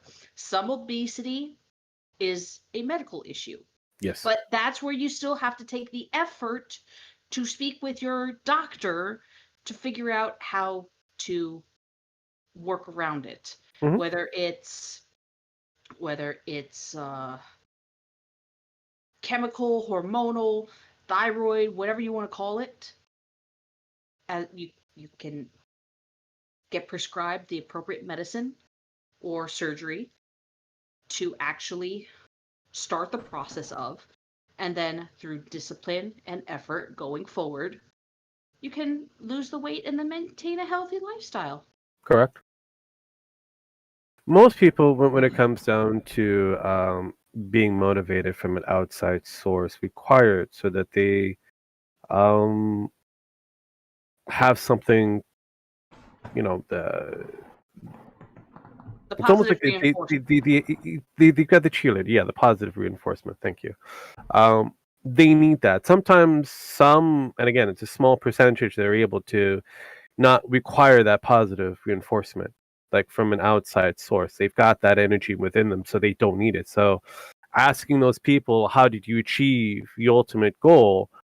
It was all me. And it sounds very narcissistic in some parts. Whereas you ask somebody else, well, we had family and friends and the support, and unfortunately, even the health nutritionists will say you need an outside positive influencer Yeah. in order to keep you going. So Now, you need other people to believe that you can do it.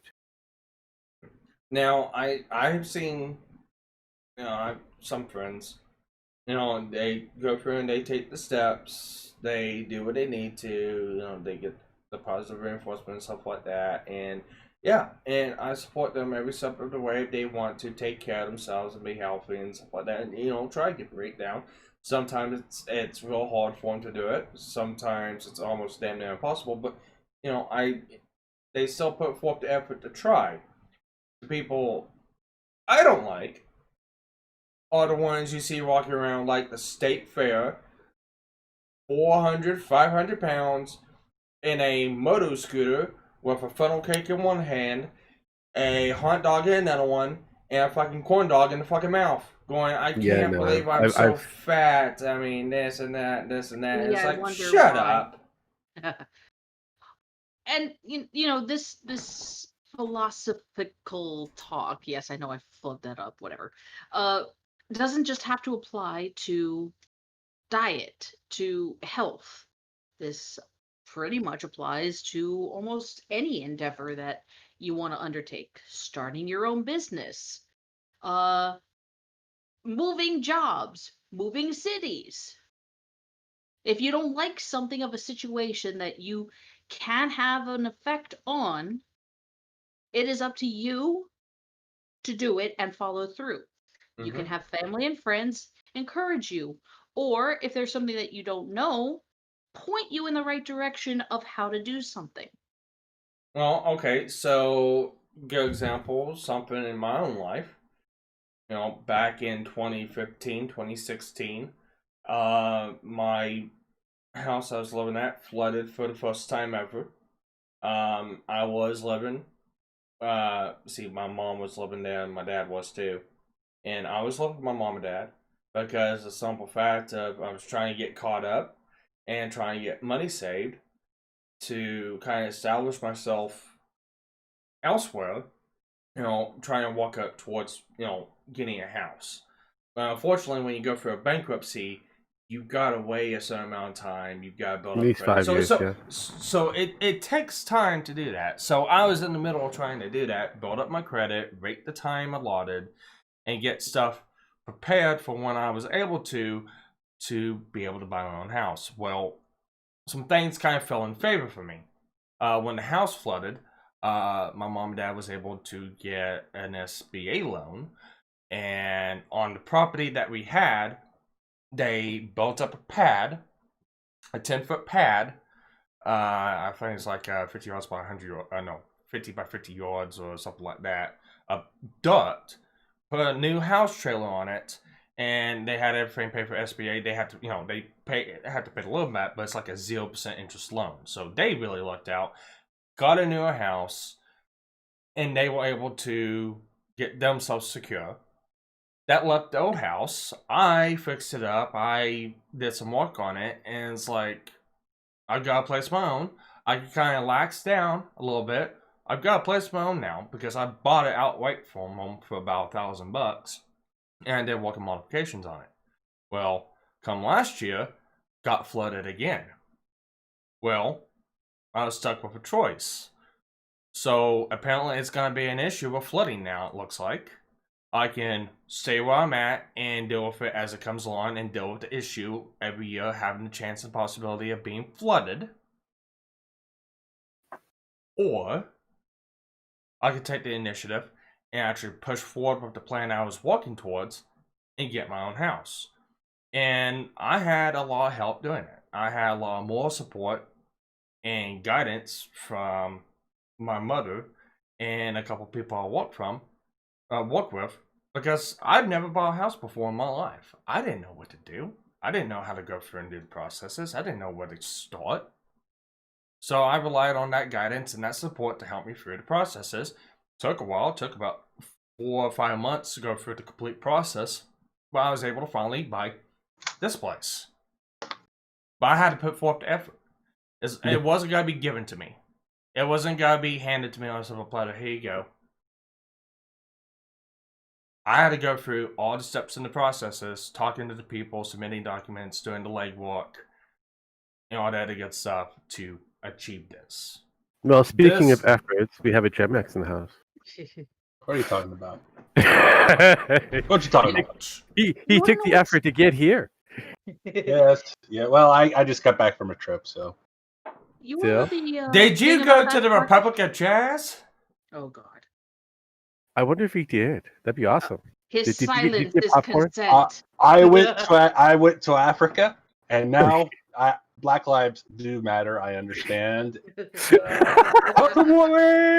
Wakanda forever. And Wow. Are you wearing a kente? Hang on. I am Hey, wearing hey. my kente cloth that you saw the last time. Time out. And now Say that, Jimax. Say that again slowly. Waka Hamande, Wakanda forever. Yeah. Wakanda forever. Exactly. And now we can no longer call the African warlords. We must call them peace lords. As well, The opposite of what they claim. Well, themselves to be. technically, they are creating peace by making sure that they don't go to war by making sure nobody else can go to war against them. with them. Yes. And by cutting off the arms and legs of people. Yeah. Yeah. I mean, realistically, I'm good with that. I'm fine. I mean, it's what they want to do. I'm not there. I I'm got not the gonna tell them. perfect tool for that. And you guys are gonna seem like I'm a little crazy, but drop the Zarbomba on them. No. way- What I really want to happen, watch to happen, is have the Zulu tribe to automatically appear and then decimate. Sparky, I The just other sent warring you something tribe. that you'll I love. see it. So, getting away from everything else and getting down to an unusual talking point. Apparently, PlayStation 5 is getting trolled by a lot of individuals, including KFC. Oh, Yes. what happened? Well, because it looks like a we have all seen the PlayStation 5, right? No, I have, but I haven't. It looks like a. It's Oh, a it looks like weird. what? It's a weird. It looks like a panini press. Well, let's just call it what it is. It looks like a fucking sandwich maker.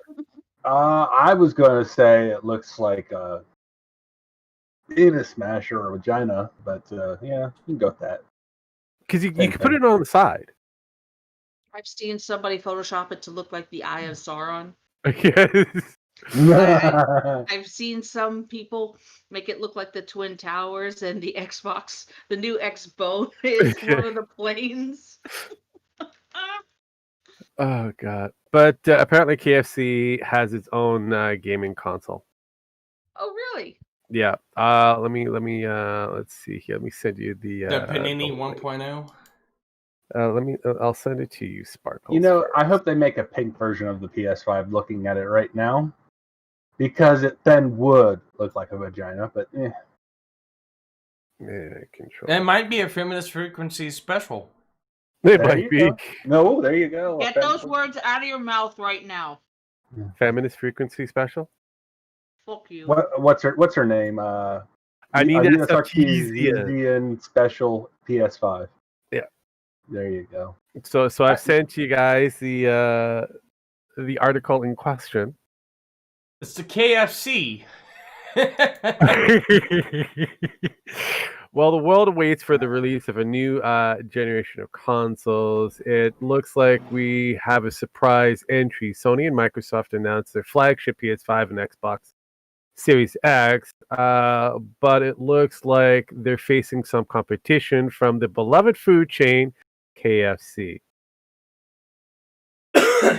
Which also owns Taco Bell, Pizza Hut, and Let's put it this way: they own a majority of the fast food restaurants.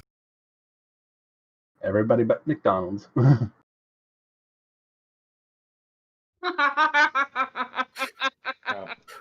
You know, I will say this much. I will Why say do I this... look? Oh my god! I will say this Can we show it much. to the rest of the weirdos out there, Sparkles? Oh, I They have to see the 4K. the tweet that KFC gaming console. It looks hilarious. Wait a minute. So Power I saw your where hunger. it says. I saw where it said true 40K and 120 FPS. I think that means fries per second. Yes. All right. There we go. There you go. I Oh god. love it. That you know what? I love it. Good. You don't have to have the volume. It's just hilarious just to look at. Oh god.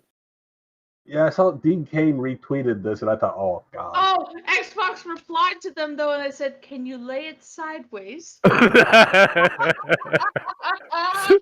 Why would they want to spill the chicken out? No, you don't want to lay it sideways. Fandom. Long ago, the four nations lived together in harmony. Then everything changed when KFC attacked. You have Nintendo Switch, PlayStation 5, Xbox Series X, and Steam. Yep. Beautiful And then here comes KFC. Oh god. But yeah, no, it's 2.65 million views. Yep. Hey, that's good advertising right there. That is really, really good one. Hey, is the first game gonna be I Heart KFC? I don't know.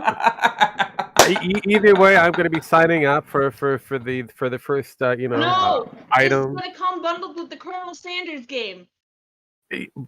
Whatever, man. Oh, the one that Anton plays. Yeah, that one. I Heart KFC or I Heart Colonel Sanders or whatever that fucking game is. Ugh. Anyways, I will say this much for changing back to talk to PlayStation 5. I've been looking at specs and what's been coming out and stuff like that. It's truly gotta give the PC a run for its money. It really right is. now, from what I can be, from what I've seen, spec wise, and from what I've seen that they brought out for products at the moment that are for only PlayStation 5. They haven't really figured out, and again, the developers haven't really figured out how to deal with the peripheral as it is. The unit has true potential to go mano a mano with a top range PC. Problem right now is that the developers have to get used to the structure. Yeah. Well, as far as components on the PlayStation 5 itself, they're pretty much mostly standard to what a basic standard PC would be. I would say mid-range to a low mid-range PC. But the difference right there is how the storage media is integrated with PlayStation. That right there. That is going to allow for faster read writes, but the problem is it gotta be any kind of benefit. I'll admit that the read writes are gotta be better than what a PC is, but is there any benefit to it? And that's the argument with the Series X versus PlayStation 5 is based off of they have the same basic specs, but Series X is utilizing more of the storage. I guess they've got it divided into different areas, whereas PlayStation is focusing on the SSD, doing a lot of its computing as well as processing. So it's putting all the demand where it should go. I can see where the benefit would be. So here's one of the benefits. When you are in a level or an area in a game, to help with processing of the game, they will have multiple assets saved in. So if you're in an area, and this is kind of basics so I can get down to it. So if you're in a level area, and that level area has like 5 or 6 of the same assets, like it has 5 stop signs that look the same in the area. Instead of loading one asset from memory, it actually has all 5 stop signs loaded in. So you got 5 times of something that what you actually need in the game, so that takes up storage space. I can see the benefit of it being able to quickly swap out from this to that. So if it can pull it from memory fast enough and then put it into place and it doesn't cause any kind of performance issues, I can see where game space will become smaller. Yeah, no, we've been doing that in the PC market as well. Because if you look at the new gaming PCs, they actually are relying heavily on the SSD card. Because a lot of them, especially the new gaming PCs, are utilizing a laptop chip, which is supposed to be underpowered for when compared to some of the desktop computers that we have. But they perform in some cases better than the desktop computer. And again, the question is why? It's not the chip itself that's doing a lot of the pushing of the processing. It's the SSD card.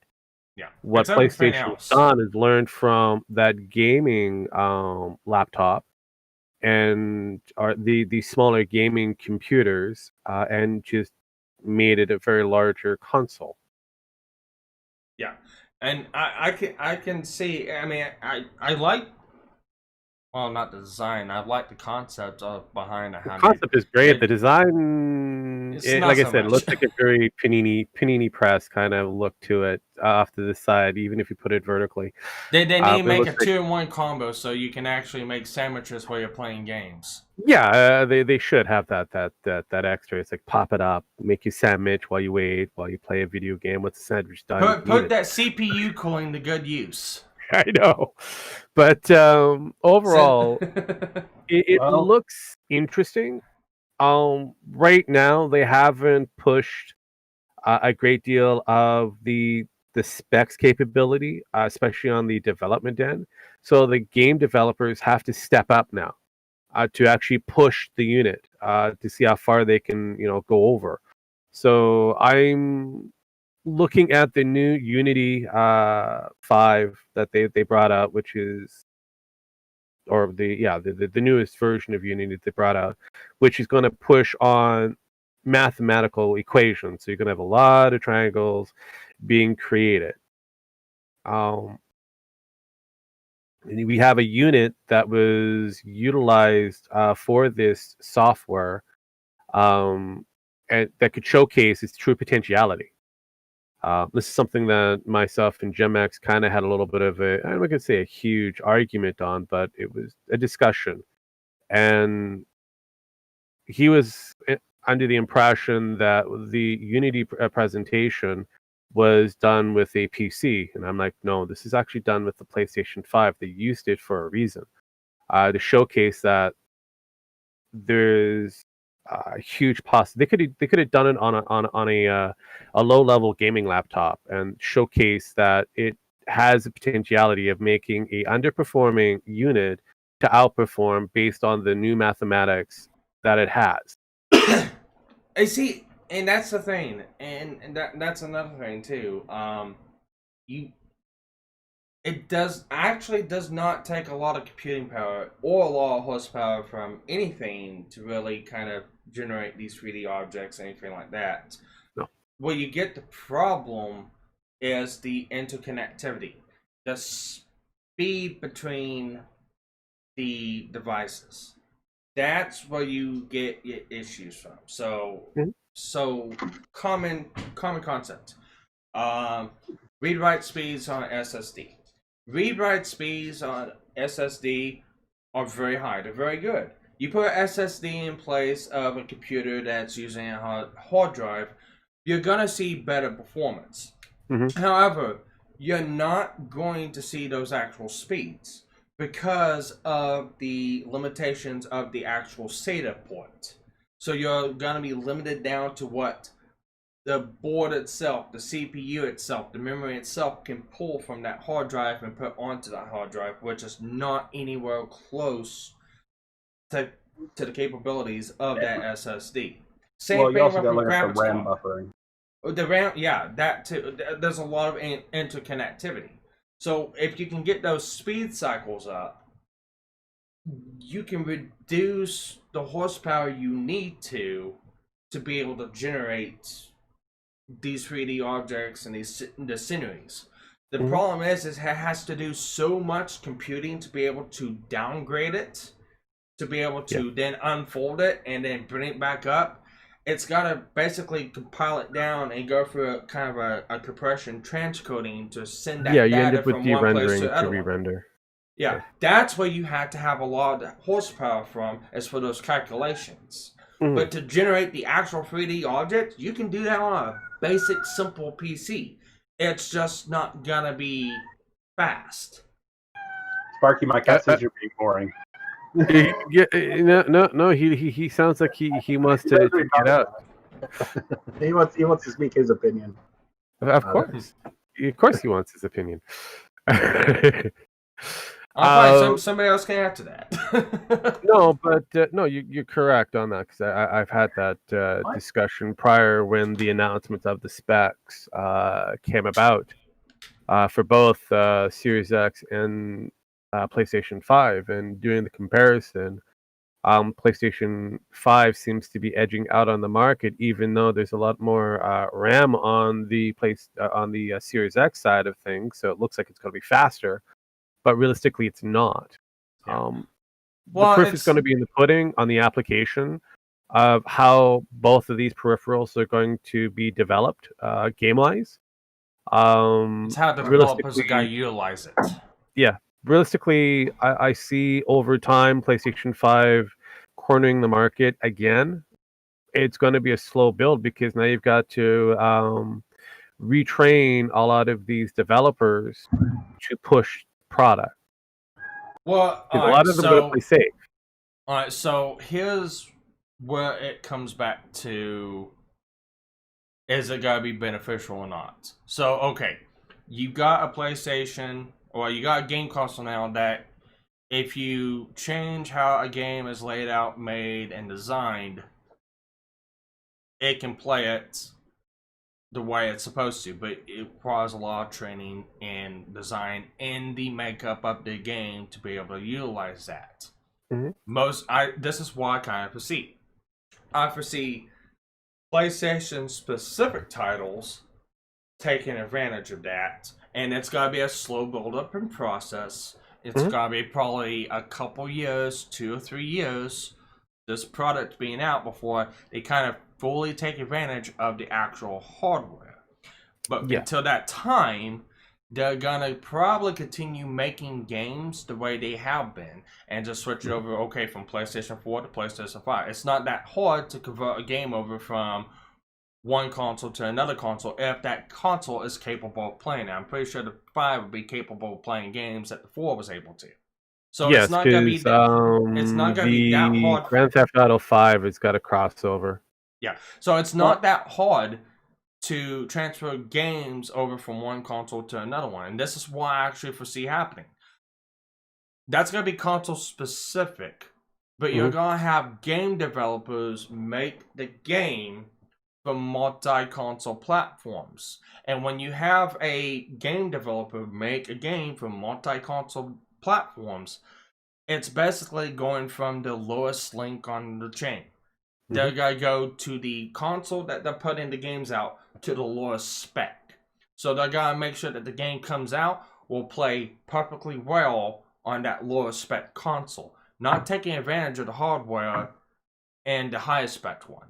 So when it comes down to it,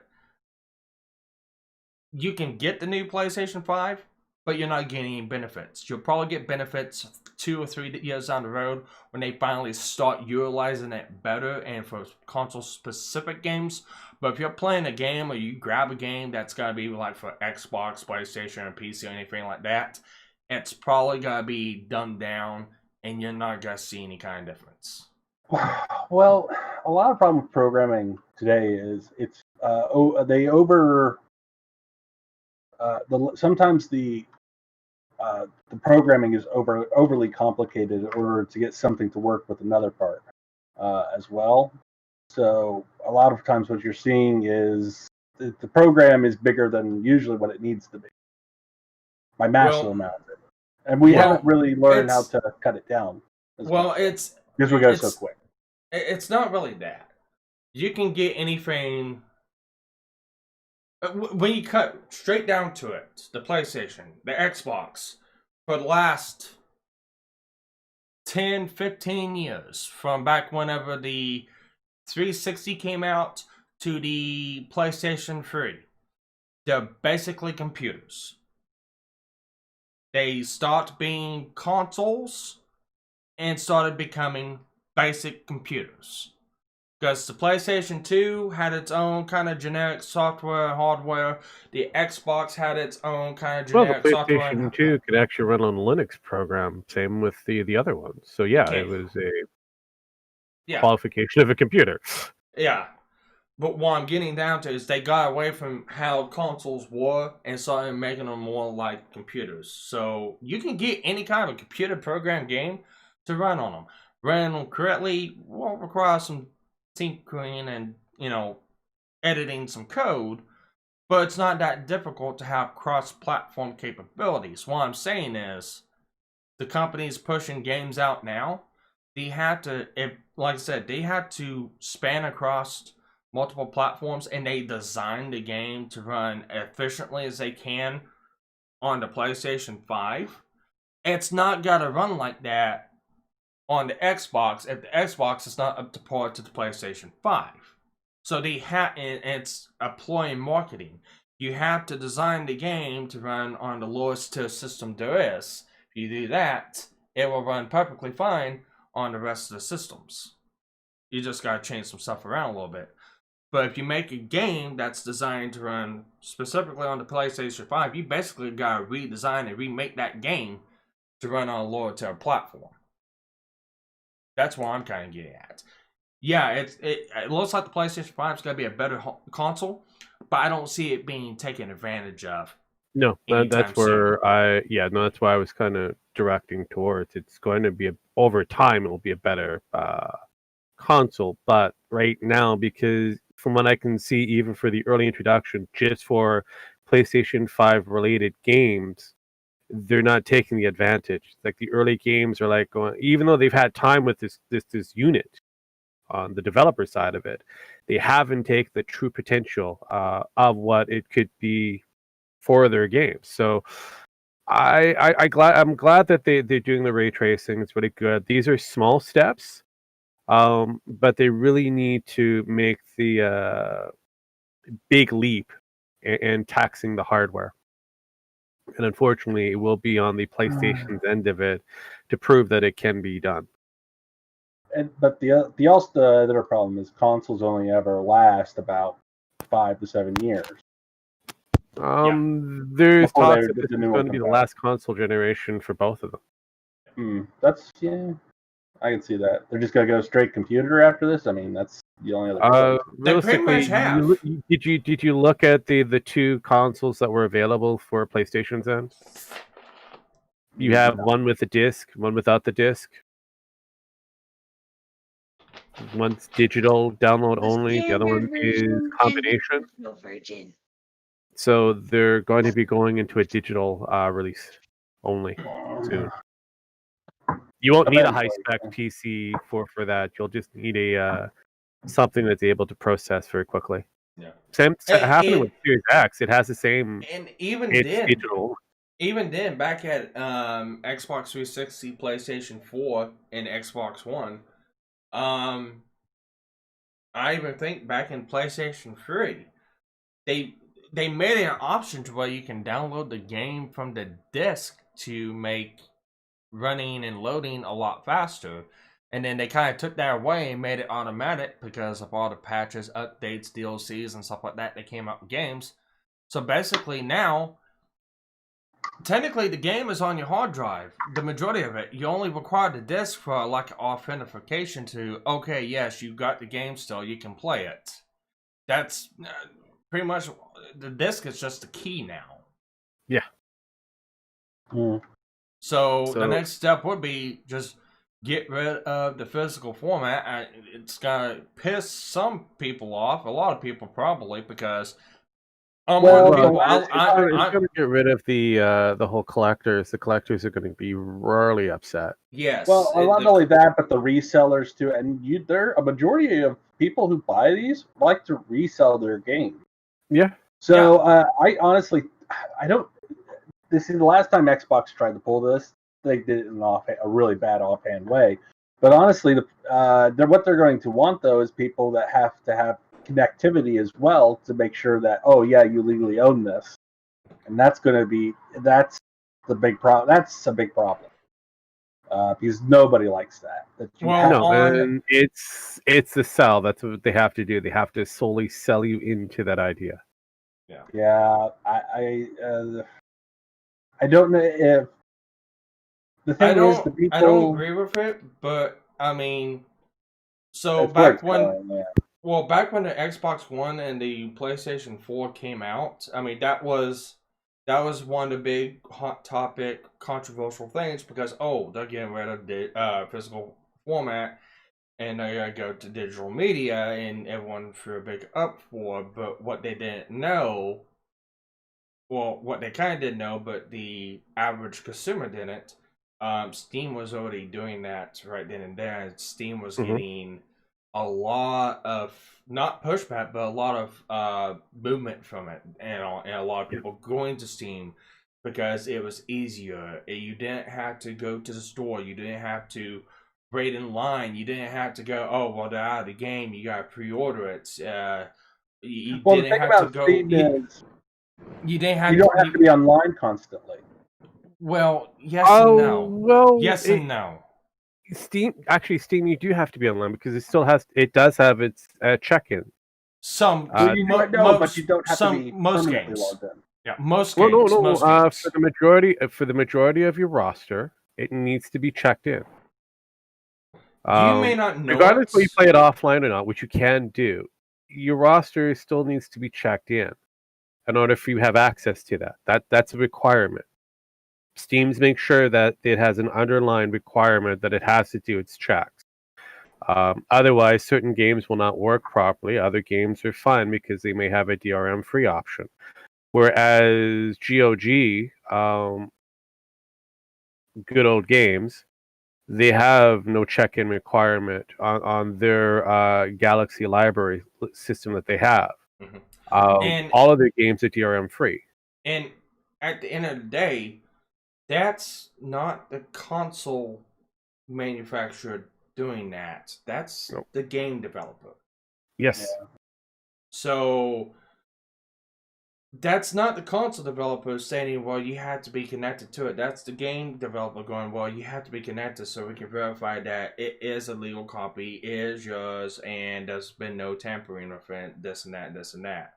Yeah, there's a big pushback back. What was that, 2014, 2015? Yeah, it was well back. One and 4 came out, and there was a lot of big pushback with it because people hadn't fully kind of made that transition over to digital, and they were starting to make that transition heavily in the PC realm. That's where a lot of that transition came to. Now that the PC is pretty much digital, they've got rid of a lot of physical copies of what you can get. Most of the games now you get them basically on Steam or on the developers' websites or other sites like that. It's more widely accepted now by the general public, so now they make that change, they're not going to get as much pushback. Yeah, see, basically the console plebs are the only ones that are holding out on having everything go directly to digital. Yeah, because somebody not a single, I've got one, but most of your computers you buy in stores now do not have CD drives. Yeah, I have one that. Yeah. Yeah, and most computer builds, they don't even put CD drives in them. I still put CD drives in mine. Yeah, I still put an optical drive in mine because I use some old software that requires the disc, and I do like saving stuff to disc to have kind of like a physical copy of stuff, even though, I kind of wish that they were bigger because, 500 megabytes don't do shit. Well, No, it's 700 megabytes don't do shit. But anyways, no, yeah, computer's gone away from it. Yeah. Oh yeah. So now it's and more widely because of that, accepted. they were able to create a smaller form-fitting computer in the gaming aspects, so that hell, even laptops have gotten rid of a So lot of thin. different Yeah. peripherals that are no longer needed. I think there's one thing that you guys are missing. The dragon's here. No, we No, know. we no, we will. didn't miss him. We knew he was there. We were just ignoring him. We were just ignoring him and silencing him by talking. Why would you ignore him though? Bitch, Kick I'm his- fabulous! That's right. Because we wait for him to make his presence known. We know he's a giant, big creature over there that doesn't like to take flight. Oh, He's we kinda, gotta have a sound pad, boy. he just strolls all in and just kind of waits, poops in the corner somewhere. You kind of go, "Where's that smell?" You kind of go, "Oh, it's from him." You kind of expect him to do this. Dueling soundboards. I That's love usually what happens. Hello. Finish him. You see, that's what happens, Pam, when you give him a new toy. Yes, I know. And I'm still deciding whether I regret this decision or not. hey, you made that lied to decision. Dunk.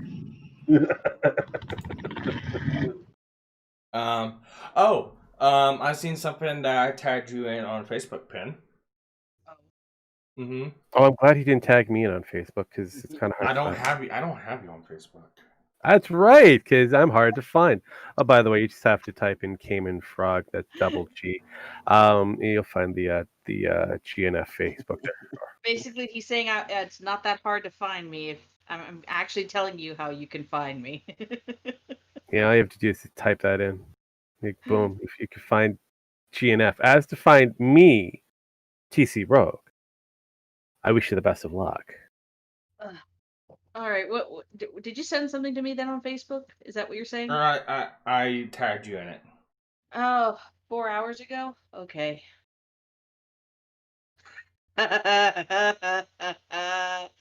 I'm surprised that they haven't gotten shut down, but you know what? That is fucking amazing. What happened? It's a restaurant named Soupa, Soupa, Saiyan. Uh-huh. And they have the Dragon Ball Z font style. They have a statue of Vegeta, Super Saiyan, inside of the restaurant. Uh-huh. They have the glass cases full of Dragon Ball Z paraphernalia. They have posters. It's basically a all over the ramen walls. shop. It's a ramen Yeah. shop. Okay. Just saying. Well, It's a Super Saiyan, and it's Did you see where it's at, Pin? No, I did not see where it's at. Orlando, Florida. Oh. Okay. I'm sure they got some legal ease to protect them. Actually, no. There's actually no. You because of the fact it's outside the actual market. It's not part of the entertainment market. There, you don't need to have legal rights for it. That's why I said some sort of legalese. Yeah, I was gonna there say wasn't a really good legalese on that one because of the fact that it's not in the entertainment market. It's not part of a what is it? The Are they in copyright.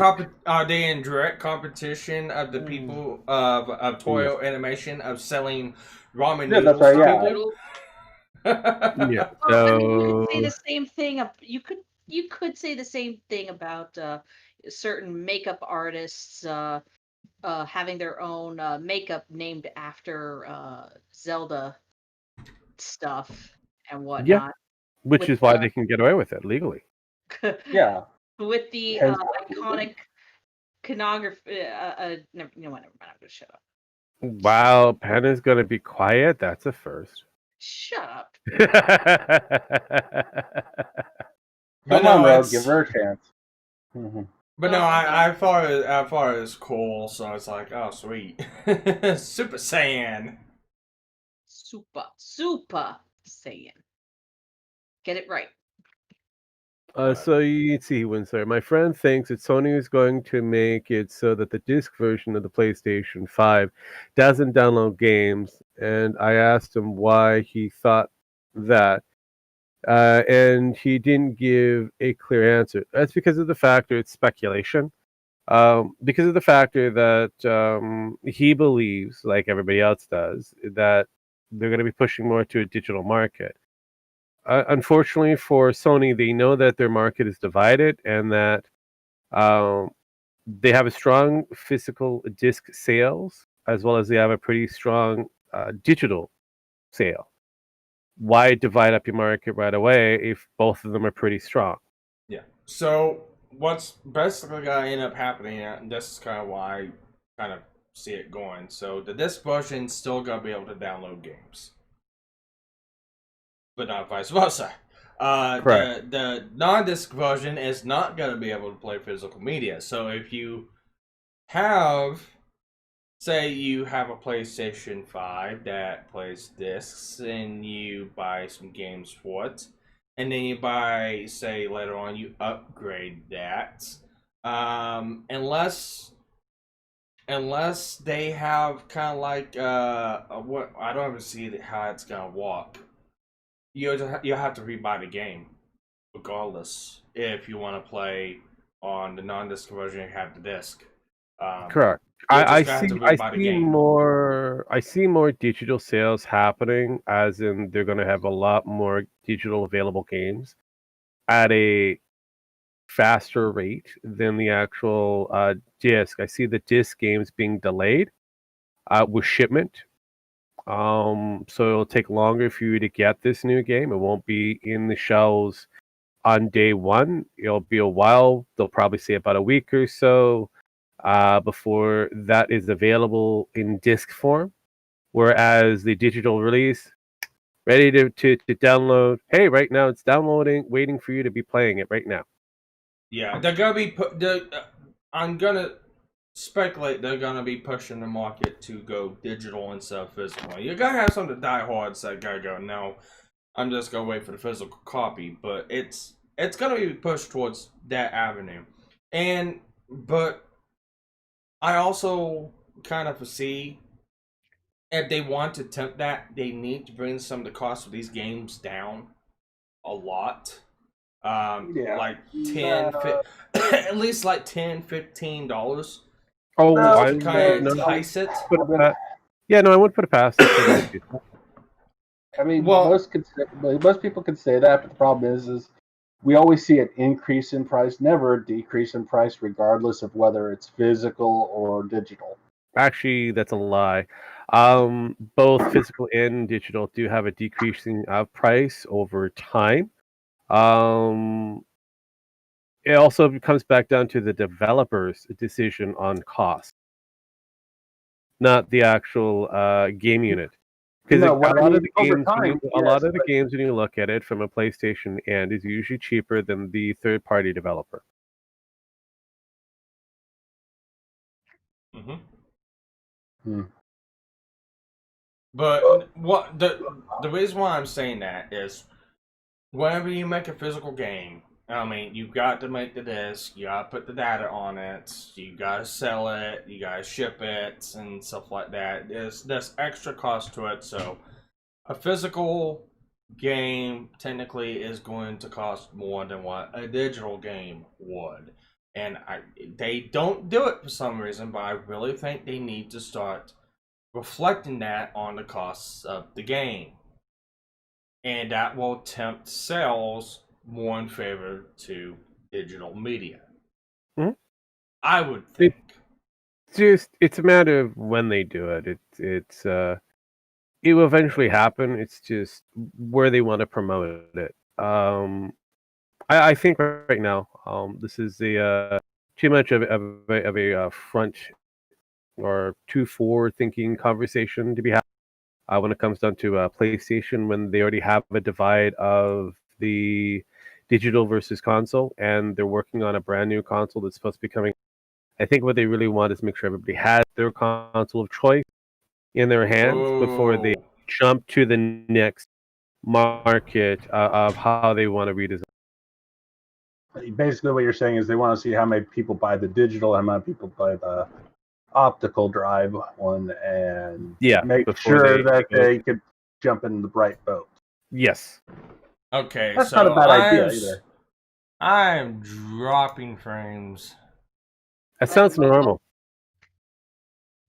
The fuck?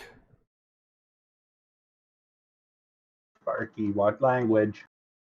Well, we are Fuck family off. friendly, but we are on YouTube, so. Yeah. Fuck YouTube. Yeah. So who's been watching the stuff on other platforms on YouTube and Twitch and stuff like that? I haven't been regarding- watching shit. Except tech. Like me. So I guess there's somebody going after Jeremy. They got one of his sponsors taking down. I shocked with the drama group that they're coming after each other. Yeah, I've seen Penn posted something about it, and I don't agree with. I myself, I don't agree with going after people's sponsors or people's source of revenue or anything like that. I really don't. So I'm not for it. However, Jeremy has done those same actions towards several other people. So I don't feel sorry for him one little bit. No, I don't feel sorry for him yet because he has. But the problem is right now, I think Keemstar is going after Jeremy because he thinks Jeremy is going after. Look, if the drama G people Fuel. want to go after each other, then let the drama people go after each other. That's fine. But they're going after Keemstar's big money, which is G. Yeah, I know. And they're trying to get right. It's not Jeremy. It's actually Black Lives Matter don't like Keemstar. Even though Keemstar is, I guess, part black because of a genetic test he took, but No. If the list of requirements is correct, he doesn't qualify as being black. yeah, and that he claimed, but he's been going around and said, "I'm black." See, as a joke mostly, but they're kind of going after his wallet. Is what it comes down to. And no one really cares. I really hey, if I don't like the fact that they're going after. At the same time, Keemstar lately has been a little nuts. To be honest. A little nuts. Okay, completely, but still, almost completely. But yeah. Well, I come down to it, and here's how I look at it. I look at past actions from the people that's being hit. So Jeremy is on Twitter bitching that somebody's went after his money. Or somebody's went after his sponsors. I gotta turn around and look at Jeremy's past actions. He has done the same thing to other people that he didn't agree with or he thought he was doing right by.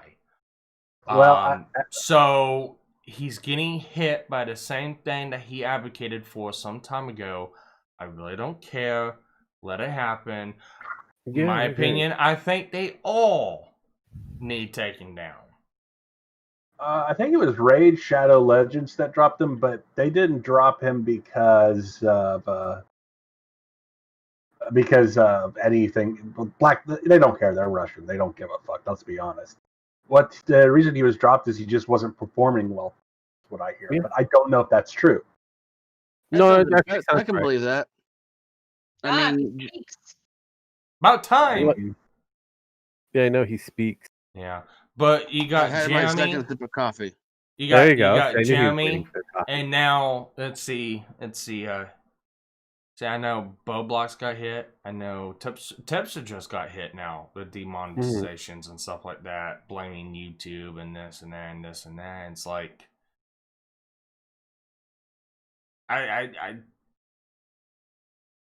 none of these guys can read. None of these guys can read. So they state that YouTube's being unfair. They state that their platform is being taken away from them. They're being hit unfairly and stuff like that. It's not your platform.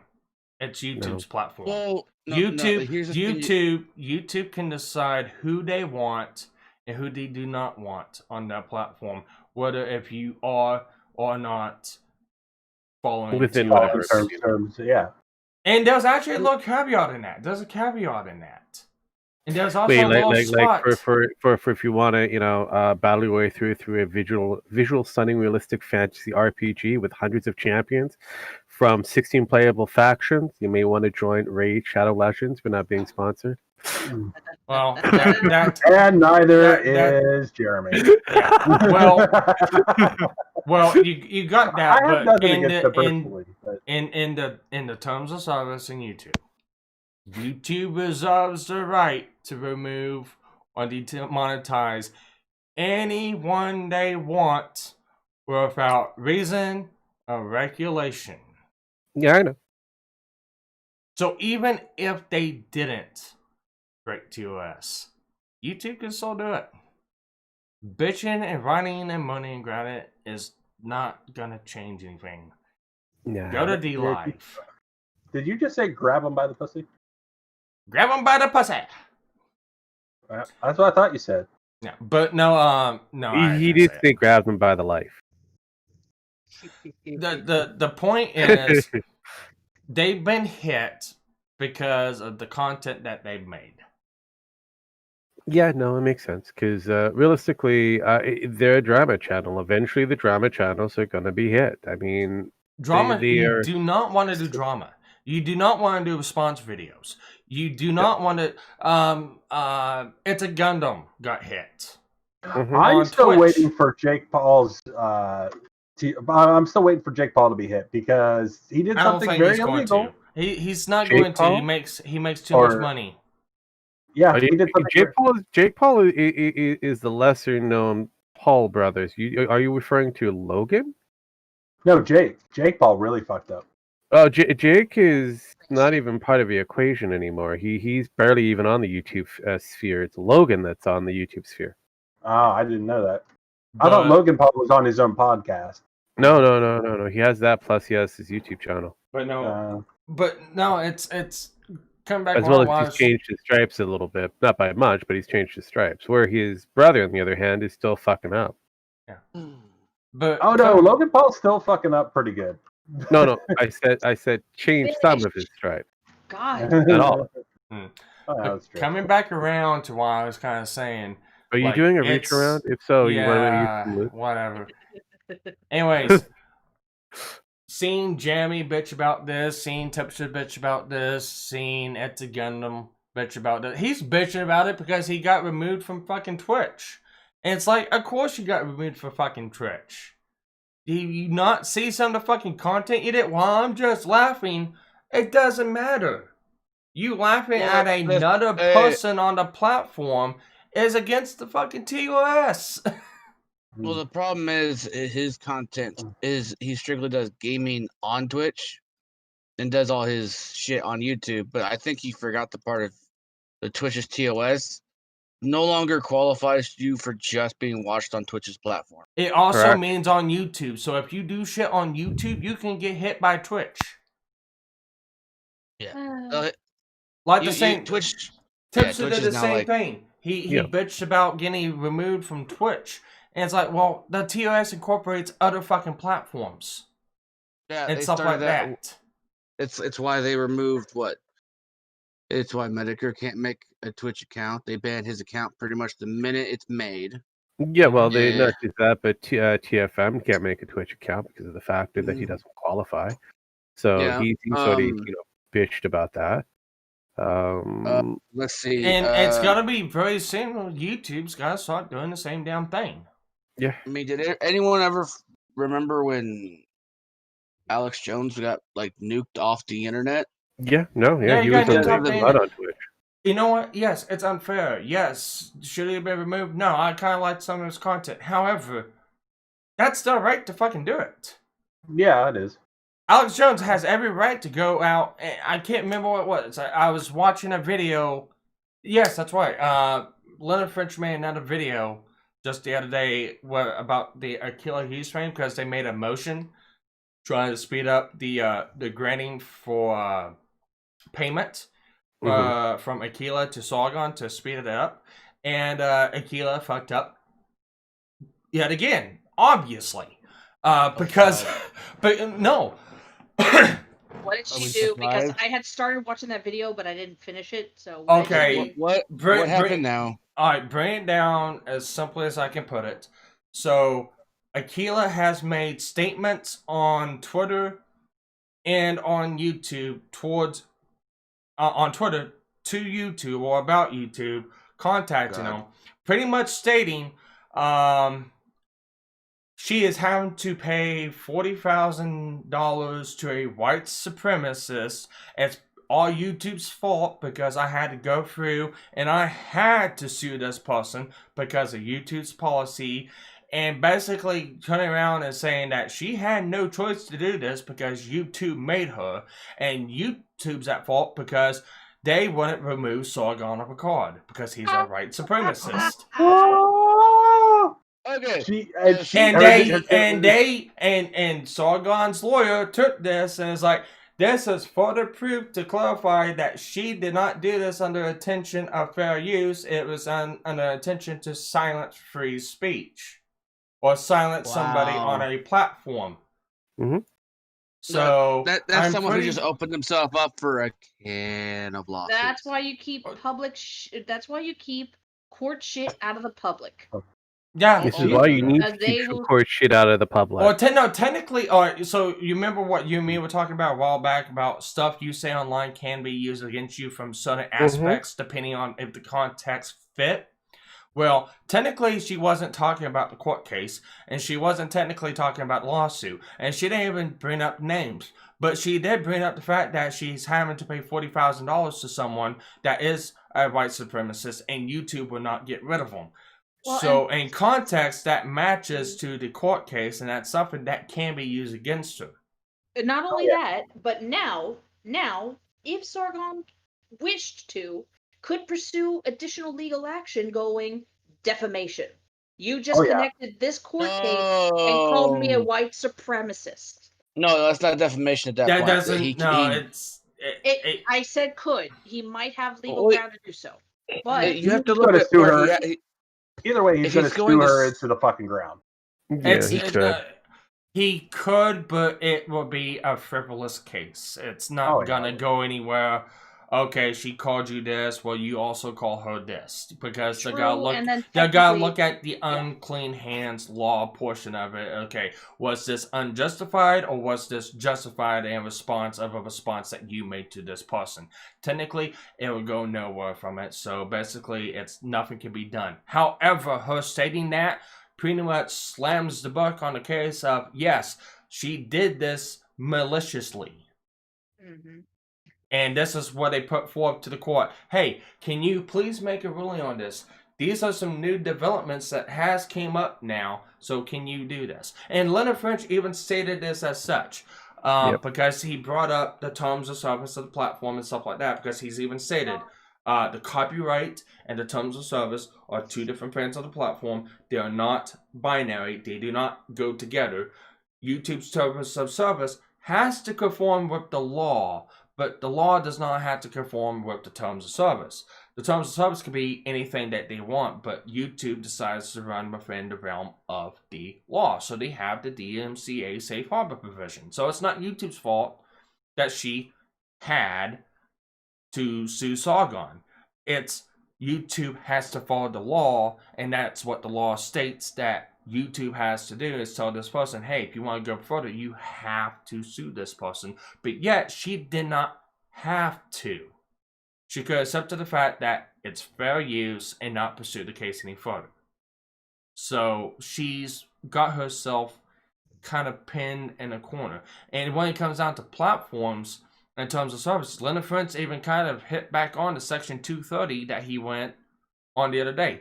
Nothing's stopping Aquila Hughes from making a platform of her own, making her own website, and holding ceremoniously banned Sargon Day every day, and making it to where Sargon can't join her platform. Sargon is banned because of this. Sargon is banned because of that. She has every legal right and opportunity to do that on her own platform. She cannot do that on YouTube. Let's be honest. Is this a person that you would think after all the shit she's done, is smart enough to actually do that, though? No. What? Exactly. Well, the point is, that's how you would do this. And same thing with everything That's how else. you would If you do this. yeah, But we were talking about basically a she's not mentally going unstable person. She's not going to. We all know this. But I'm just putting out there. Same thing with all these other creators. If Jeremy's getting tired of getting demonetized or his videos fly down or removed because of some of the hot takes that he likes to do, or Tipster, or It's a Gundam, or anyone else, make your own site. Or go to a site that will allow that. Correct. Yeah. There is no other way around. There is no, well, YouTube's being unfair. There is no, well, this is a free speech. So There is none of this on this platform. I'm Yeah. gonna point out real quick. Point out real fast that all these assholes that say that YouTube is silencing them because it's demonetizing their channel, are revealing the real. No. They're revealing the true reason why they're on YouTube. They're not on YouTube about the matter they're talking about, so they don't care about what they're talking about. All they care about is making the money on the YouTube. Mm-hmm. Yeah. They don't actually care about the subject matter they're talking about. They don't care about the drama they're stirring. They don't care about the shit they're causing. They just want to make the money and get the fuck out. Well, they want the analytics. The analytics money that means to get the eyeballs very quickly, and then boom. So that is the biggest thing. It's the big thing with in my perspective when it comes down to news coverage on certain areas.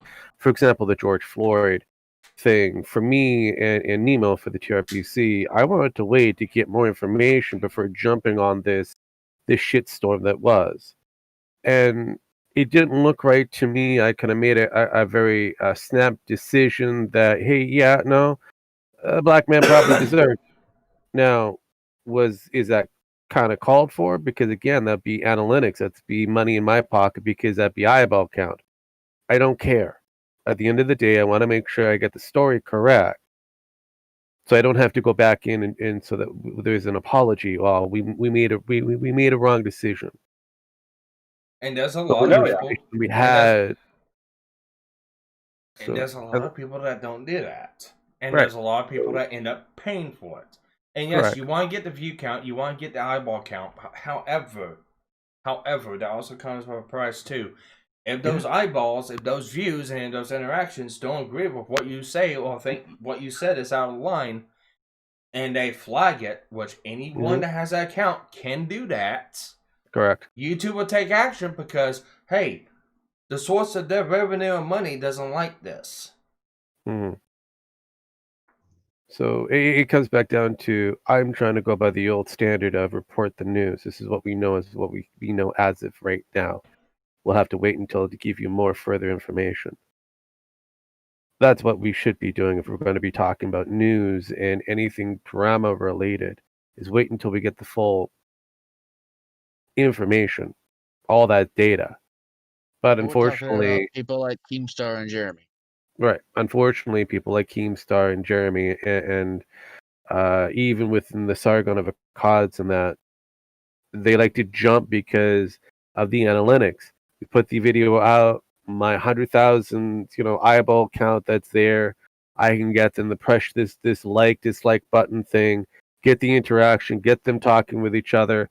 I get the revenue and I walk away. I make another one. If I make a mistake, well, it doesn't matter. I've got the revenue. Money. I'm getting the fuck out. It's like that with even with news media itself, with the news reporting the way it is. It's not about getting the news right. It's about the opinion has to be out there. Once the opinion's out there and everybody's divided on that opinion, it doesn't matter because all of a sudden they've already made their ad revenue. Bro, you just got to remember, it's all about the premiums, baby. Oh, I get it. But it has to, if you want things to be different or at least change, you have to do things the way either it used to be or get away from this idea about it has to be about the numbers. No, it's all about the Pentiums, baby. Don't care. Weird Al, Pentiums. Oh, come on. I'm too old. I'm too fucking old for you people. Keep telling you. I'm not playing a game, Jeff. I think what you fail to realize is that I think Rogue and I understand exactly where you're going with that. Yeah, and I'm not playing a game. I keep telling you. I keep go. I go. Yeah, that's right. But no, right over it. I'm not awake enough yet for this. So, as the two younger ones are looking like they're like, what the fuck are the two older ones? Or the three older ones talking about? Yeah. Again, trying to keep it as simplified so that they can understand it. It's simply put, if you want change to happen, you have to do something different. No, you're right. It's always that way, but we keep doing the same thing and bitching about it. Oh yeah. And this is where I get tired and kind of go, you know what? I've already mentioned this. I've already spoke my mind, and apparently you guys are not listening. So I'm going to go over in my nice easy chair over here with my bag of popcorn and my drink, and make sure I've got my soda drinks on tap, because this is going to be a while. Exactly. That's exactly what that's why I have a pop dispenser in my room right now. I got a popcorn dispenser also. I got a popcorn. I got a microwave over here, air conditioner over there, and a thing of water right next to me. It's the best thing to do. Always make sure you're properly hydrated. But yeah, no, and I love it where you have people like Jeremy, Keemstar, Sargon Knights, and wherever, who have this bitch about the Logan Pauls and the Jake Pauls. How dare they cutting into our profits by doing the same shit that we do. So we're gonna mass flag these people. How dare they do this? Yet they would do exactly the same thing. Well, the only thing I looked into this is the whole TOS thing and these people going after these people sponsors. I wanted to see the validity of it, and it turns out like there's not really much to it. I mean, a lot of these people were getting ready to be dropped anyways. It might be the case. It wasn't someone went after the sponsors. It was just there looks like their sponsors are getting ready to be drop them anyways. Yeah. No, for because other a lot reasons. of people don't perform as well. Unfortunately, it's just Yeah, game of the game. they're blind, and in order to create the drama and the cut numbers to keep those, they're I'm accusing you of this, and it's like no, they're going after you because your numbers are not as good as they used to be, and they're actually dropping because people are getting tired of the fucking drama. I mean, fucking this. If anything's proven that everybody's at this, 70% of the country is like kill everybody in these fucking towns that is rioting, literally 70%. I mean, and people are just tired of the fucking drama. You can only go Jerry Springer for so long before people kind of go, enough. There's a reason Jerry Springer is not around anymore. Well, besides age, he knew that his numbers are dropping. No, he got a new show again. No, but he did have the understanding that his numbers were dropping, so he had to move to find another place that would in order to. Oh yeah. Same thing with Ronald Rivera, the Sally Jesse Raphaels, the Donnie Hughes. You know what? I never got tired of watching his nose get broken though. But again, like I said, if I wanted to watch shit like this, I'd go down about 100 miles down south to Arkansas, and I'd watch the Clappett's and McLean's or whatever they are fucking feud in their own fucking backyard and get more entertainment than watching this fucking bullshit on TV.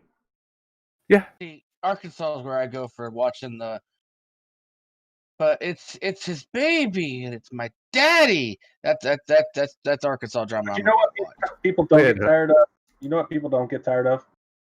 Pornhub. Well, Pornhub is a huge, population of different types of media. Exactly. I'd like to say he's right, but he's actually wrong. Or I'm just weird. You're just weird. You've always been weird. Yeah. Besides, you don't have enough demand. Basically, with Pornhub, there's not enough demand in the furry porn. That's what upsets you. No, there's enough. I just don't care. It's not good comeback for him, bro. Good comeback.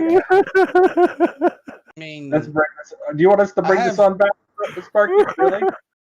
Well, you should have started. You should have thought that earlier. I think it's time to end the show. We've been going on for 3 hours now, I mean- so I could show you the history that I've been through. Yeah, the moment I mentioned Furry Porn, you should have known it was an exit out, right? yeah. Let's go. Yeah. Thanks everyone for watching. It's been an interesting show today, like it always is. I want to thank everyone who came here, even the furry that likes watching furry porn on Pornhub, even though he denies it. No. I don't deny it. I did state. I'm going to give him a little bit. I'm going to give him a little bit here. I'm going to give you a bit of small advice. Furry porn on Pornhub. He said no. He agreed that there wasn't enough. I've had someone already try to blackmail me. Bad hangover. I've already had someone try to blackmail me into paying them money so that my porn watching habits wouldn't go on the internet. I deleted the email, didn't reply, didn't give a flying fuck. You're welcome to get that kind of info and spread it. I've got a folder to share, Sparky. Yeah. I can share it. He does have a kill folder for Discord. Oh no! And that's not the kill folder. luckily, That's- I made it to where he can't share links into my Discord. So You're right. I can't share links into your Discord, but I can tag you in others. you can tag me, but it's not gonna be in my Discord. Nope, but I can ping you into 5 Discord hell. That's fine. Regardless, That Discord will go poof eventually. regardless, it's always fun as usual. Yeah, furries are weird. I know. Welcome to the weirdness of the furry community. If you want to see more of that weirdness, come over on my side of the fence on the GNF network. We've got a few. So, with that being said, GNF's being shielded by Nightbot. It's in the As description. usual. Yeah, watch Rogue, Panina, Gen Max, and Dragonov. All the stuff they do. They can put the links into the description. Oh, don't forget if you, they dude. Yeah, want. we also have you part of the actual crew somehow. Don't know why, don't know how, but you are part of the crew. Congratulations. Yeah, somehow. I mean, I guess I lucked out and stumbled into that for some. Yeah, you ungodly involuntarily just fell into the trap and hasn't figured out how to wait to get out of the Oh little no, pit. I'm trapped. How do I get out of this? I know. This What is this might become part of the group. But with that, like and subscribe, and see you on the next one. Later, guys. So how's everybody's weekend?